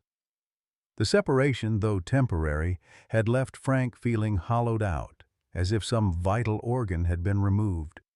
"Remember," Frank's attorney, Rebecca Lawson, murmured as the bailiff called the room to order, "Judge Monroe has a reputation for putting children's welfare above all else."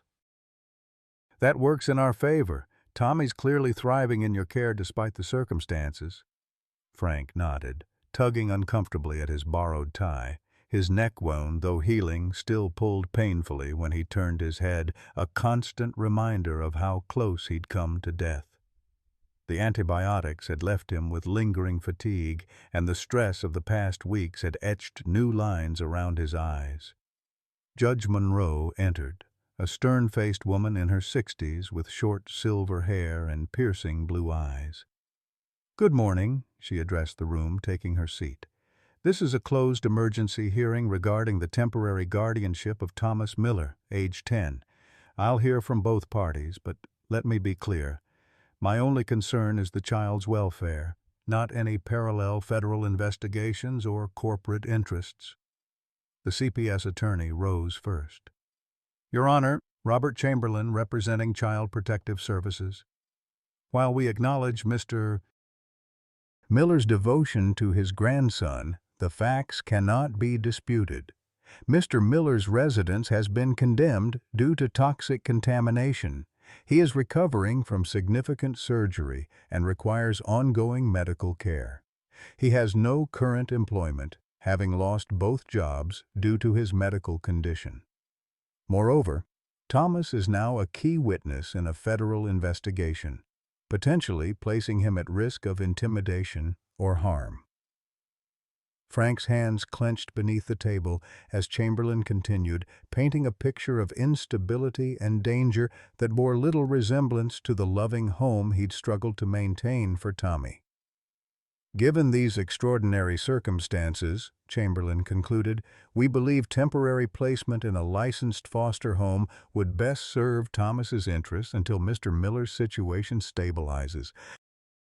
We have an experienced foster family ready to accept Thomas immediately, with a private bedroom and proximity to his current remote learning setup." Rebecca Lawson rose next, her calm demeanor a counterpoint to Frank's simmering tension. "Your Honor, Rebecca Lawson representing Frank Miller. The circumstances Mr. Chamberlain describes are indeed challenging, but they stem directly from corporate malfeasance, not any negligence on Mr. Miller's part." She outlined how Frank had maintained stable housing and employment until the Edwards chemical scandal forced their evacuation, how his medical condition resulted directly from targeted harm, and how federal authorities had deemed their current safe house arrangement appropriate for both security and Tommy's well-being. Most importantly, she emphasized, Thomas has already suffered the loss of both parents. Mr. Miller represents his only remaining family and source of stability. Separating them now, after all they've endured together, would inflict unnecessary emotional harm on a child who has already experienced significant trauma. Judge Monroe listened impassively, occasionally making notes. When both attorneys finished their arguments, she removed her reading glasses and addressed Frank directly. "Mr. Miller, I'd like to hear from you. Not legal arguments. Just tell me about your relationship with your grandson and your plans for the future." Frank swallowed hard, caught off guard by the direct question. "Tommy's been with me since Lisa, my daughter, died 2 years ago. Before that, we were close. I helped raise him while Lisa worked." He paused, gathering his thoughts. "He's smart, Judge. Smarter than I ever was. Gets that from his mother. And brave.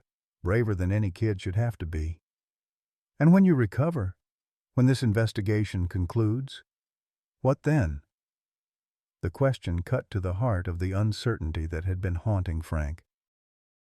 "Honestly, Your Honor, I don't know exactly where we'll live yet. Our apartment's gone, most of our things too. But I've been talking with Nathan, Dr. Carter, about a position at the hospital lab once I'm recovered. They need experienced technicians, and I've got 30 years' experience." He leaned forward slightly, wincing at the pull in his neck. "What I do know is that Tommy and I are a family. We've weathered loss together. We'll weather this too. He needs stability, and for him that's me, not some stranger, however well-intentioned." Judge Monroe nodded thoughtfully. "Thank you, Mr. Miller. I'd like to hear from the guardian ad litem now." A young woman Frank hadn't noticed before approached the bench, carrying a slim folder. "Your Honor, I spent approximately 2 hours with Thomas yesterday. He is articulate, thoughtful, and demonstrably attached to his grandfather." When asked about the possibility of temporary placement elsewhere, he became visibly distressed and insisted he needs to remain with Mr. Miller. She continued, detailing Tommy's perspective on recent events with the clinical precision of someone trained to extract and interpret children's viewpoints. "In my professional assessment, separating Thomas from his grandfather at this juncture would cause significant emotional harm that outweighs any marginal benefit of a more conventional living arrangement." The CPS attorney rose to cross-examine, but Judge Monroe raised a hand to silence him. "I've heard enough. This court finds that Thomas Miller's best interests are served by remaining in his grandfather's care, with continued oversight and support from the Department of Justice during their protective custody arrangement." She fixed Frank with a piercing gaze. "Mr. Miller, the court recognizes the extraordinary circumstances that brought you here. However, I expect you to establish a sustainable living and employment situation once the immediate crisis resolves. This ruling is conditional upon quarterly progress reports for the next year. Is that understood?" Relief washed through Frank, so powerful he momentarily couldn't speak. "Yes, Your Honor. Thank you." As the hearing concluded, Frank turned to thank Rebecca Lawson, but his attention was caught by movement at the back of the courtroom. William Edwards IV, Jr., as he was known in Oak Ridge, slipped out the door, his expression unreadable. The younger Edwards hadn't spoken or been formally recognized, but his presence delivered a clear message. The family was watching, monitoring, perhaps already planning their next move. Outside the courtroom, Tommy waited with Agent Reynolds, pacing the hallway with barely contained energy. When he spotted Frank, he broke into a run, colliding with his grandfather in a hug that sent pain lancing through Frank's neck. He didn't care. "We won?" Tommy asked, looking up with anxious eyes. "We won," Frank confirmed, ruffling the boy's hair. "We're staying together, buddy." Agent Reynolds approached, offering a genuine smile. "Congratulations, Mr. Miller. This is the right outcome." "They won't stop, though," Frank replied quietly, glancing toward the exit where Edwards Jr. had disappeared. "This was just one move in their game." "Well, they just lost another one," Reynolds replied, her smile sharpening. "We've got news, big news. Let's head back to the safe house and I'll brief you both." The drive back was tense with anticipation. Tommy's questions met with Reynolds's gentle deflections until they were securely inside. Nathan was waiting in the living room, along with 2 FBI agents Frank hadn't met before. "What's going on?" Frank asked, sensing the charged atmosphere. Reynolds gestured for everyone to sit. "We've had a major breakthrough in the case." "2, actually." She nodded to one of the unfamiliar agents who opened a laptop on the coffee table. "This morning at 6 a.m., federal agents executed simultaneous search warrants at Edwards Chemical Corporate Headquarters and the private residences of William Edwards III and IV, the agent explained, displaying photographs of FBI teams entering a sprawling estate. "What we found exceeded our expectations." He clicked to the next image, a home office with bookshelves, a desk, and a wall safe standing open. In William Edwards IV's home safe, we discovered a hard drive containing surveillance files on Lisa Miller and 5 other environmental researchers who had investigated the company over the past decade. The files include photographs, intercepted emails, GPS tracking data, and, most critically, a series of messages discussing neutralizing Lisa's investigation. Frank's breath caught. Neutralizing? Their euphemism for arranging her accident, Reynolds confirmed grimly. We have explicit digital evidence connecting Edwards Jr. to the tampering of Lisa's brake lines through a third-party contractor. The room spun slightly as Frank absorbed the news. After 2 years of believing Lisa's death a tragic accident, the confirmation of his worst suspicions, of murder, calculated and cold, left him dizzy with grief and rage. Tommy had gone very still beside him. They killed Mom? On purpose? Reynolds' expression softened as she addressed the boy.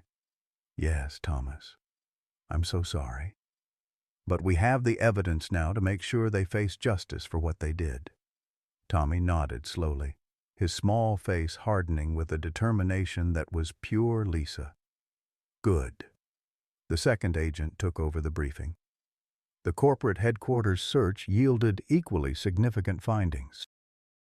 We discovered a hidden laboratory facility where they were developing what they called environmental countermeasures, essentially methods to discredit or undermine pollution testing.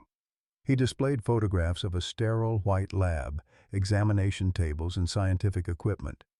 One project involved deliberately contaminating insect larvae with chemical markers that matched their waste products, then introducing them into targeted environments or individuals to create confusion about the source of contamination. The packages, Frank realized, like the one I received. Exactly, the agent confirmed.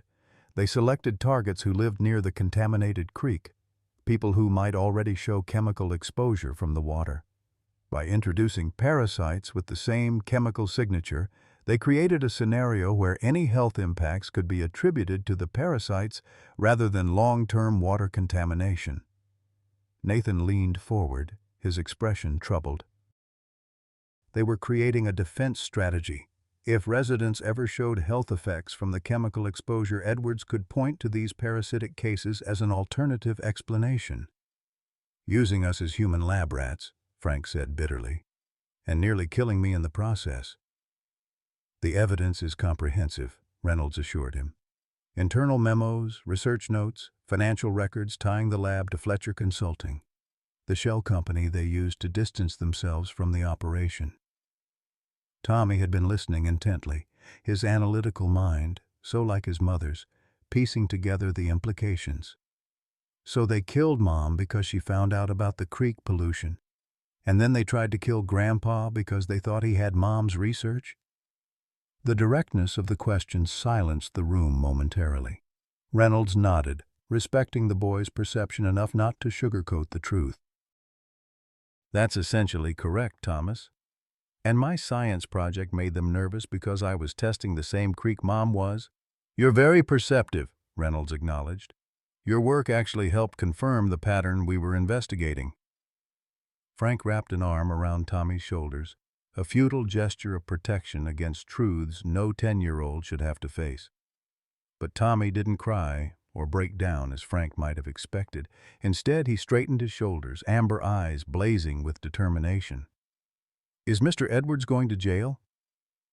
William Edwards III and I-4 were taken into custody this morning, Reynolds confirmed. They're facing multiple federal charges: environmental crimes, conspiracy, attempted murder, witness tampering, and... She glanced at Frank before continuing gently, homicide, in your mother's case. Good, Tommy said again, the single word carrying the weight of a child's unwavering sense of justice. As the agents continued their briefing, outlining the case's next steps and the protections still necessary for Frank and Tommy as key witnesses, Frank found himself watching his grandson with a mixture of heartbreak and pride. The boy had lost so much: his mother to corporate murder, his home to contamination, his possessions to chemical residue. Yet here he sat, absorbing unimaginable truths with a courage that humbled Frank to his core. Later that evening, after Tommy had finally drifted to sleep, Frank sat with Nathan on the safe house's back porch, watching fireflies rise from the manicured lawn. The night was warm for early autumn, cricket song filling the comfortable silence between them. "How's he really doing?" Nathan asked finally, gesturing toward the house where Tommy slept. Frank sighed, rubbing absently at his neck where the healing wound still throbbed in time with his heartbeat. "Better than I am, I think. Kids are resilient, but this is a lot to process. And you?" "The wound looks better, but pain management comes and goes," Frank admitted. "Worse when I'm stressed, which is pretty much constantly these days." Nathan nodded, understanding. "The nerve damage might improve with time, but some of it could be permanent. You'll need to consider that in your future plans." Future plans. The concept seemed almost laughable amid the wreckage of their lives. Yet Judge Monroe's words echoed in Frank's mind, the expectation of a sustainable living and employment situation once the crisis passed. "I've been thinking about what comes next," Frank said slowly. "After the trial, after protective custody, we can't go back to Oak Ridge, not with Edwards Chemical shut down and half the town blaming us for their unemployment." "No," Nathan agreed. "That bridge is thoroughly burned. The thing is," Frank continued, "I'm 60 years old with a permanent injury and a 10-year-old to raise." "Not exactly prime employment material." Nathan was quiet for a moment, considering. "You know, Westridge Memorial has been trying to rebuild their cytology department since their last lab director retired. They need someone with experience, someone who can train younger techs." Frank glanced at him sharply. "Westridge, that's nearly 2 hours from Oak Ridge." "Which might be exactly what you need," Nathan pointed out. "Close enough to testify at the trials, far enough to start fresh. And I happen to know the chief of medicine there." The offer, the lifeline, hung between them, unexpected and profound. After decades of estrangement, after all the bitterness over Margaret, Nathan was using his connections to help Frank rebuild. "Why?" Frank asked simply. Nathan gazed out at the darkening yard, his profile etched against the twilight. "You remember that camping trip senior year, when I fell through the ice on Lake Chautauqua?" Frank nodded slowly. "You would have drowned if you hadn't pulled me out," Nathan finished. "Risked your own life to save mine. I never properly thanked you for that." "That was 40 years ago," Frank said quietly. "Some debts don't expire," Nathan replied. After a moment he added, "Besides, Lisa would want someone looking out for you and Tommy. She was always kind to me, even after everything." The mention of Lisa brought a fresh wave of grief, but also something else, a sense of continuity, of connections that survived even death. Lisa had known about the old tensions between her father and Nathan, yet had maintained her own relationship with her Uncle Nathan, as she'd called him as a child. "I'll think about it," Frank promised. "Westridge could be a fresh start for Tommy. New school, new friends." "New home," Nathan added. "There's a decent rental market there, and with the settlement money—" "Settlement money?" Nathan looked surprised. "You haven't been told." "The Justice Department is negotiating a massive settlement with Edwards Chemical's board of directors. Restitution for victims of the contamination, including relocation costs, medical expenses, property loss." Frank had been so focused on the criminal charges, on keeping Tommy, that the civil implications hadn't fully registered. "How much are we talking about?" "Millions, potentially, spread across all affected residents. But as directly targeted victims with documented medical impact, you and Tommy would be at the highest compensation tier." The possibility of financial stability, of rebuilding without the grinding anxiety of poverty that had shadowed them since Lisa's death, was almost too much to absorb. "One step at a time," Frank murmured, echoing what he'd told Tommy nights earlier. "First the trial, then we'll see." But as the evening deepened around them, something long dormant stirred in Frank's chest. Hope, tentative but persistent, like the first green shoot after a devastating forest fire. The following morning brought another development, one that shifted the case from regional scandal to national news.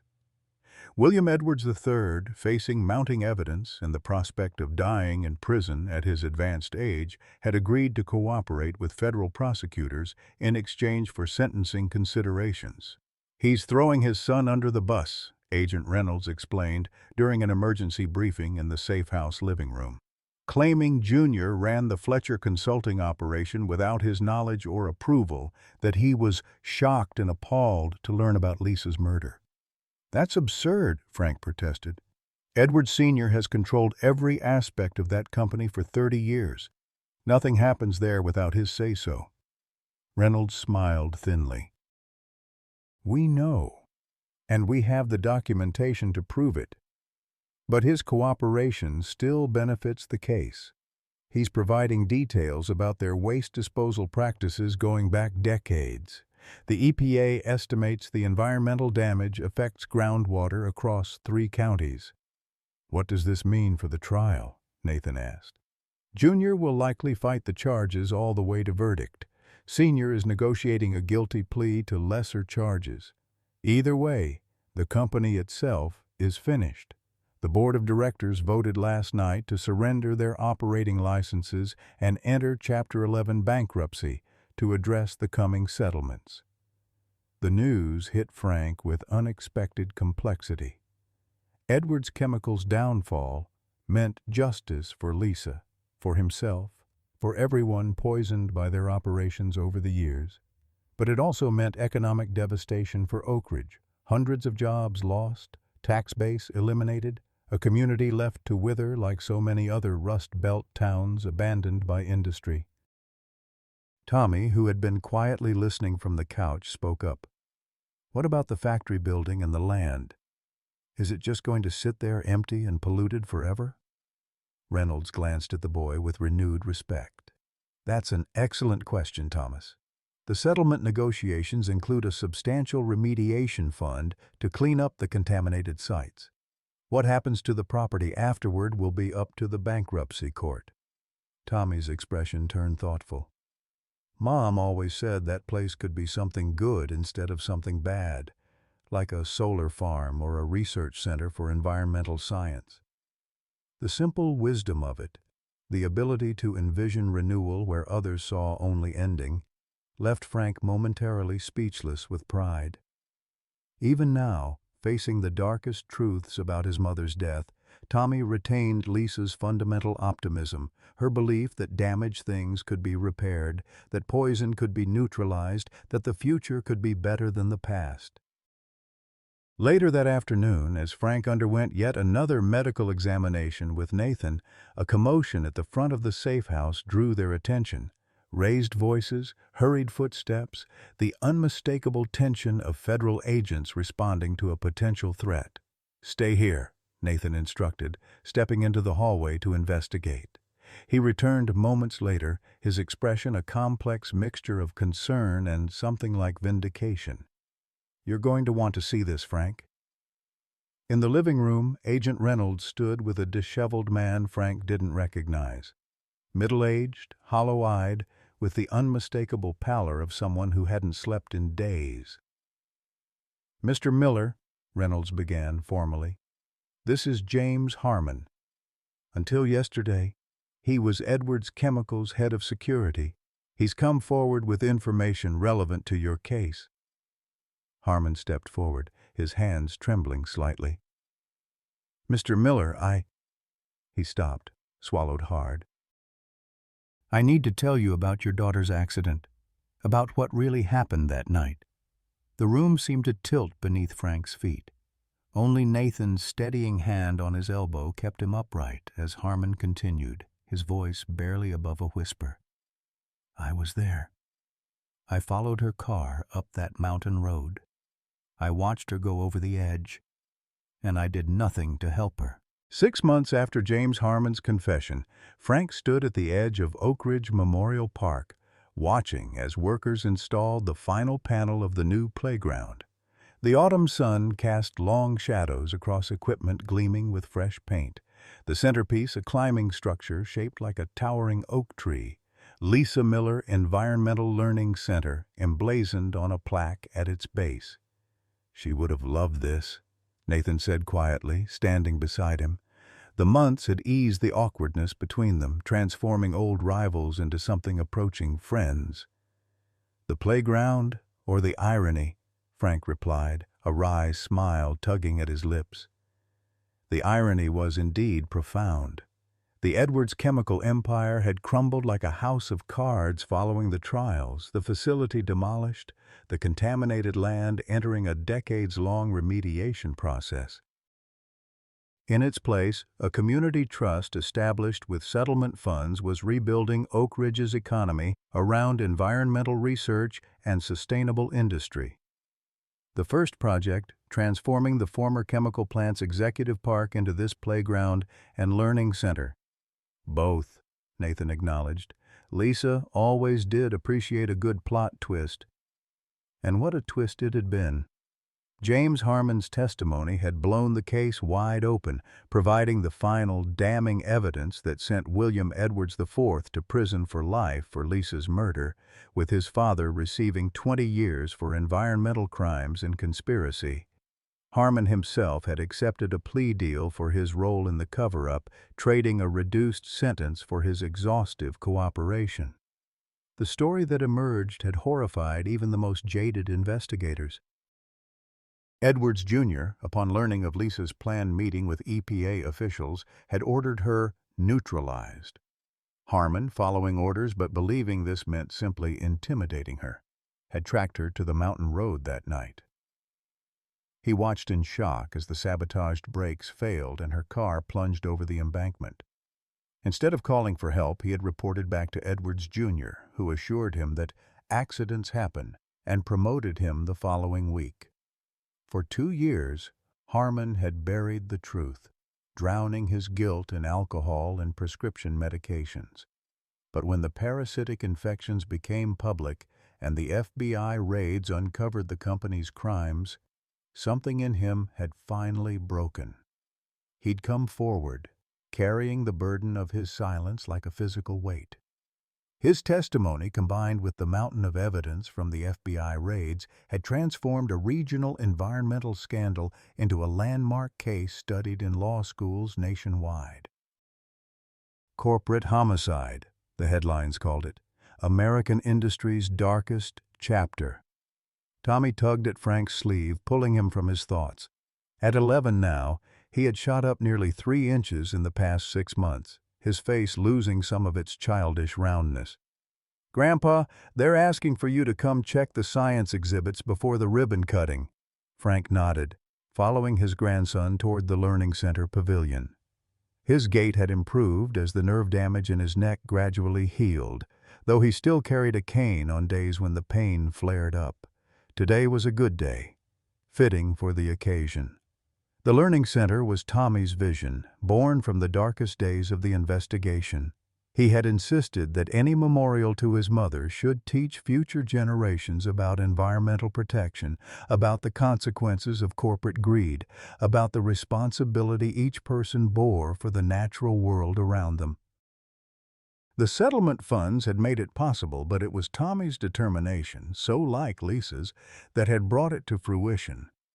Inside the pavilion, interactive displays explained watershed management, toxic waste impacts, and sustainable industry practices.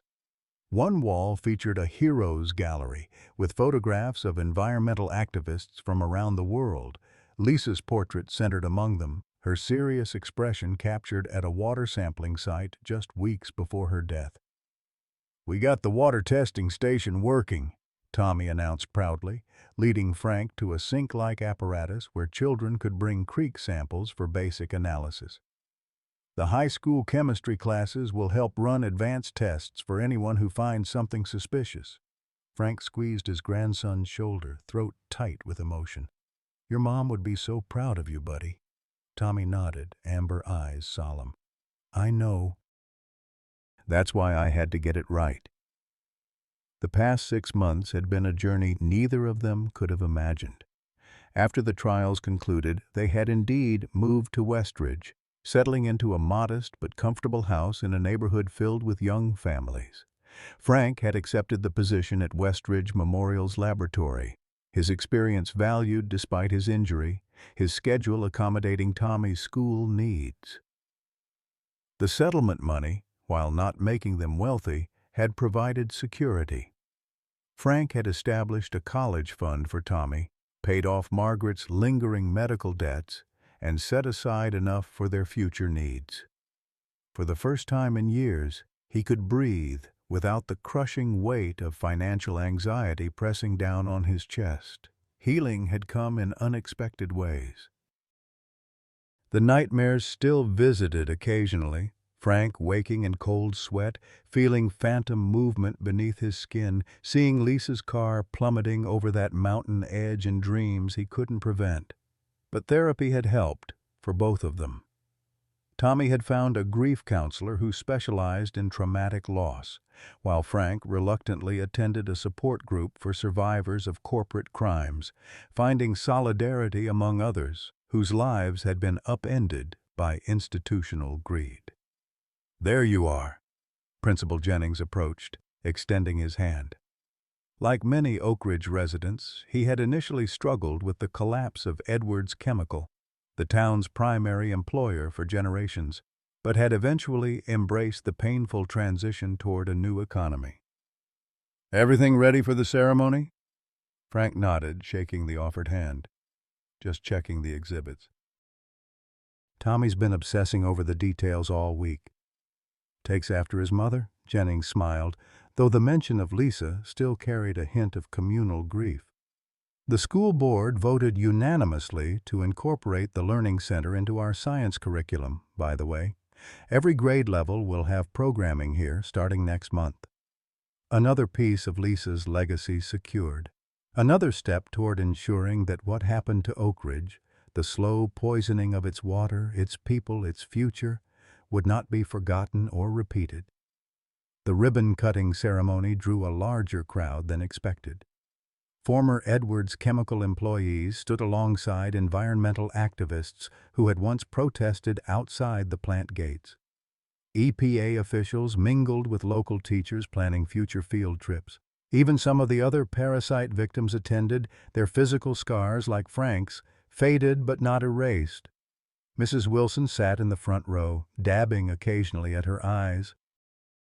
At 73, she had become a surrogate grandmother to Tommy, visiting monthly despite the 2-hour drive from Oak Ridge to their new home. Beside her sat Nathan, who had gradually expanded his practice to Westridge, splitting his time between communities as he helped establish a medical monitoring program for former Edwards Chemical workers. As Mayor Collins approached the podium to begin the ceremony, Frank caught sight of a familiar figure at the edge of the crowd. James Harmon's wife, Patricia, stood watching quietly, her expression a complex mixture of grief and something approaching peace. Her husband was serving his reduced sentence, 5 years instead of the potential 20, but had been permitted to send a statement to be read at the dedication. Frank had struggled with forgiveness where Harmon was concerned. The man had watched Lisa die, had remained silent while Tommy grieved, had continued working for the company that murdered her. Yet his eventual courage in coming forward had brought justice, had confirmed what Frank had suspected in his heart for 2 years, had given them closure that might otherwise have eluded them forever. Tommy had been the one to suggest including Harmon's statement in the ceremony. "Mom believed in redemption," he'd said simply. "She would have wanted people to know that it's never too late to tell the truth." Mayor Collins tapped the microphone, drawing everyone's attention. "Today, we gather to honor a painful past and embrace a hopeful future," she began. "The Lisa Miller Environmental Learning Center represents our community's commitment to never again sacrifice our children's health for corporate profit." As she spoke, Frank watched Tommy, who stood tall beside the ribbon, scissors ready for the ceremonial cutting.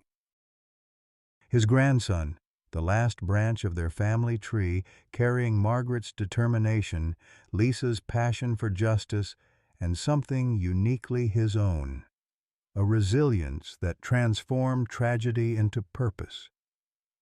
When Tommy stepped forward to cut the ribbon, flashbulbs captured the moment that would appear in tomorrow's newspapers. Not just local coverage, but national outlets that had followed the Edwards chemical story from beginning to end. The boy's face, serious beyond his years, embodied the human cost of corporate malfeasance and the unexpected strength that can emerge from devastating loss. After the ceremony, as attendees explored the new facilities, Frank found himself approached by EPA investigator Reynolds, now promoted to regional director following the successful prosecution. "Mr. Miller," she greeted him warmly, "the center is remarkable, a fitting tribute to Lisa's work." "Tommy designed most of it," Frank replied with quiet pride. "He's determined to carry on her research, her advocacy." Reynolds nodded, understanding. "We're establishing a college scholarship in Lisa's name for environmental science students. I hope Tommy might consider applying when the time comes." 6 years from now, Frank mused, the future stretching before them in a way he couldn't have imagined during those dark days in the hospital. "Hard to believe he'll be in college before I know it." "How's the neck?" she asked, noticing his occasional adjustment of the collar that covered his scars. "Better most days. The nerve specialist says I've regained about 80% function. The pain," he shrugged. "You learn to live with it. A reminder, I suppose." She nodded, understanding the unspoken sentiment.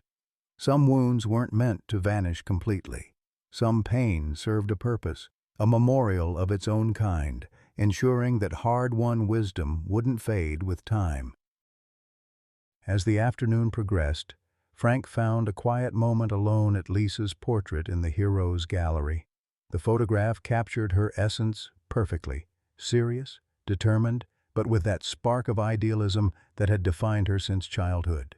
Seeing her image displayed with such reverence, knowing her story would educate generations of children about corporate accountability and environmental stewardship, brought a bittersweet closure. "We did it, Lisa," he murmured to the portrait. "Tommy made sure of that." "He's something special, that boy," came a voice behind him. Frank turned to find Mrs. Wilson, her eyes red-rimmed but her smile genuine. "Just like his mother. Just like you." Frank shook his head slightly.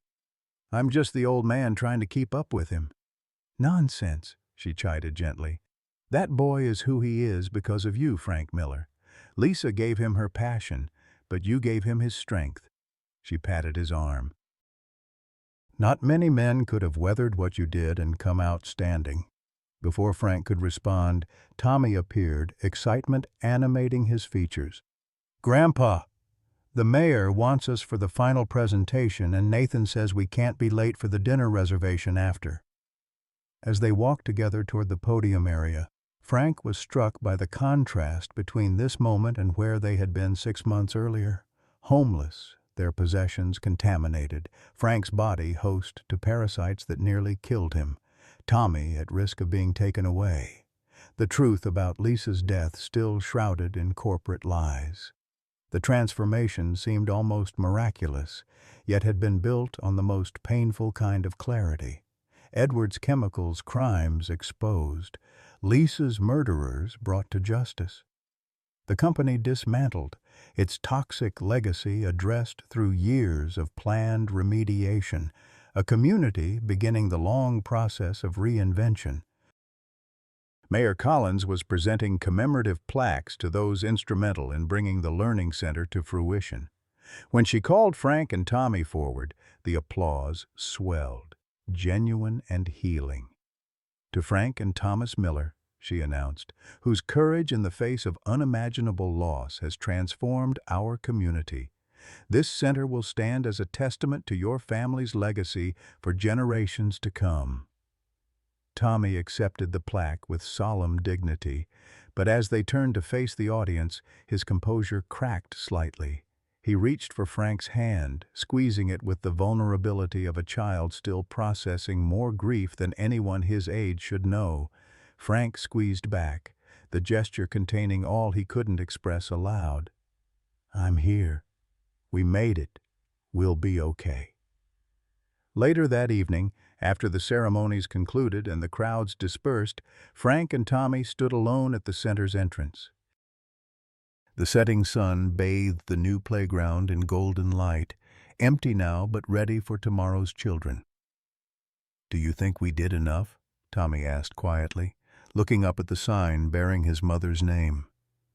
"To make sure people remember what happened?" Frank considered the question with the seriousness it deserved. "I think your mom would say it's not about remembering what happened, but about changing what happens next."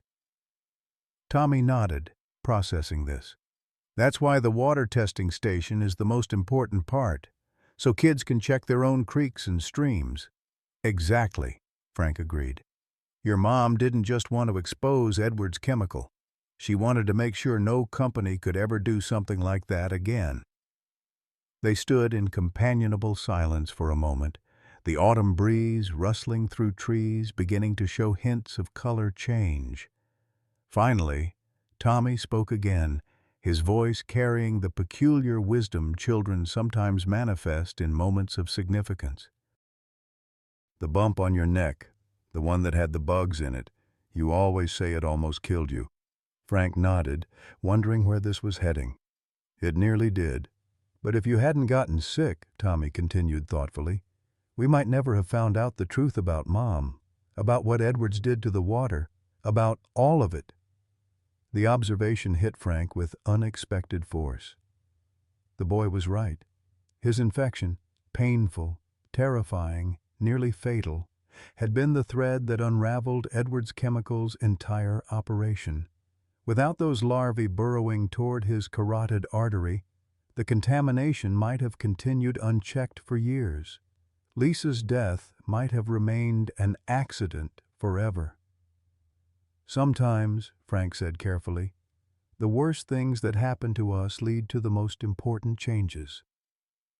Tommy considered this, then reached up to gently touch the scar on Frank's neck, a gesture he'd never made before. "Your badge of survival," he said softly, echoing words Frank had used during his recovery. "That's right," Frank agreed, throat tight with emotion. "Mine's inside," Tommy said, tapping his chest. "But it's still a badge." Frank pulled his grandson into a tight embrace, overwhelmed by the simple profundity of the boy's understanding. They had both been irrevocably changed by what Edward's chemical had done to their family, their community, their bodies. The scars, visible and invisible, would remain forever. But standing there in the golden light of evening, beside a center that would educate children for generations about environmental stewardship, Frank felt something he had not expected to feel again after all they had endured. Hope. Not just for himself and Tommy, but for Oak Ridge, for communities like it across the country, for a future where corporate profit would not trump human health. As they finally turned to leave, walking hand in hand toward Nathan's waiting car, Frank glanced back once more at the center bearing Lisa's name. The setting sun caught the plaque just right, making the engraved letters seem to glow with inner light. "Ready to go home, buddy?" he asked Tommy. The boy nodded, a smile breaking through the solemnity of the day. "Race you to the car?"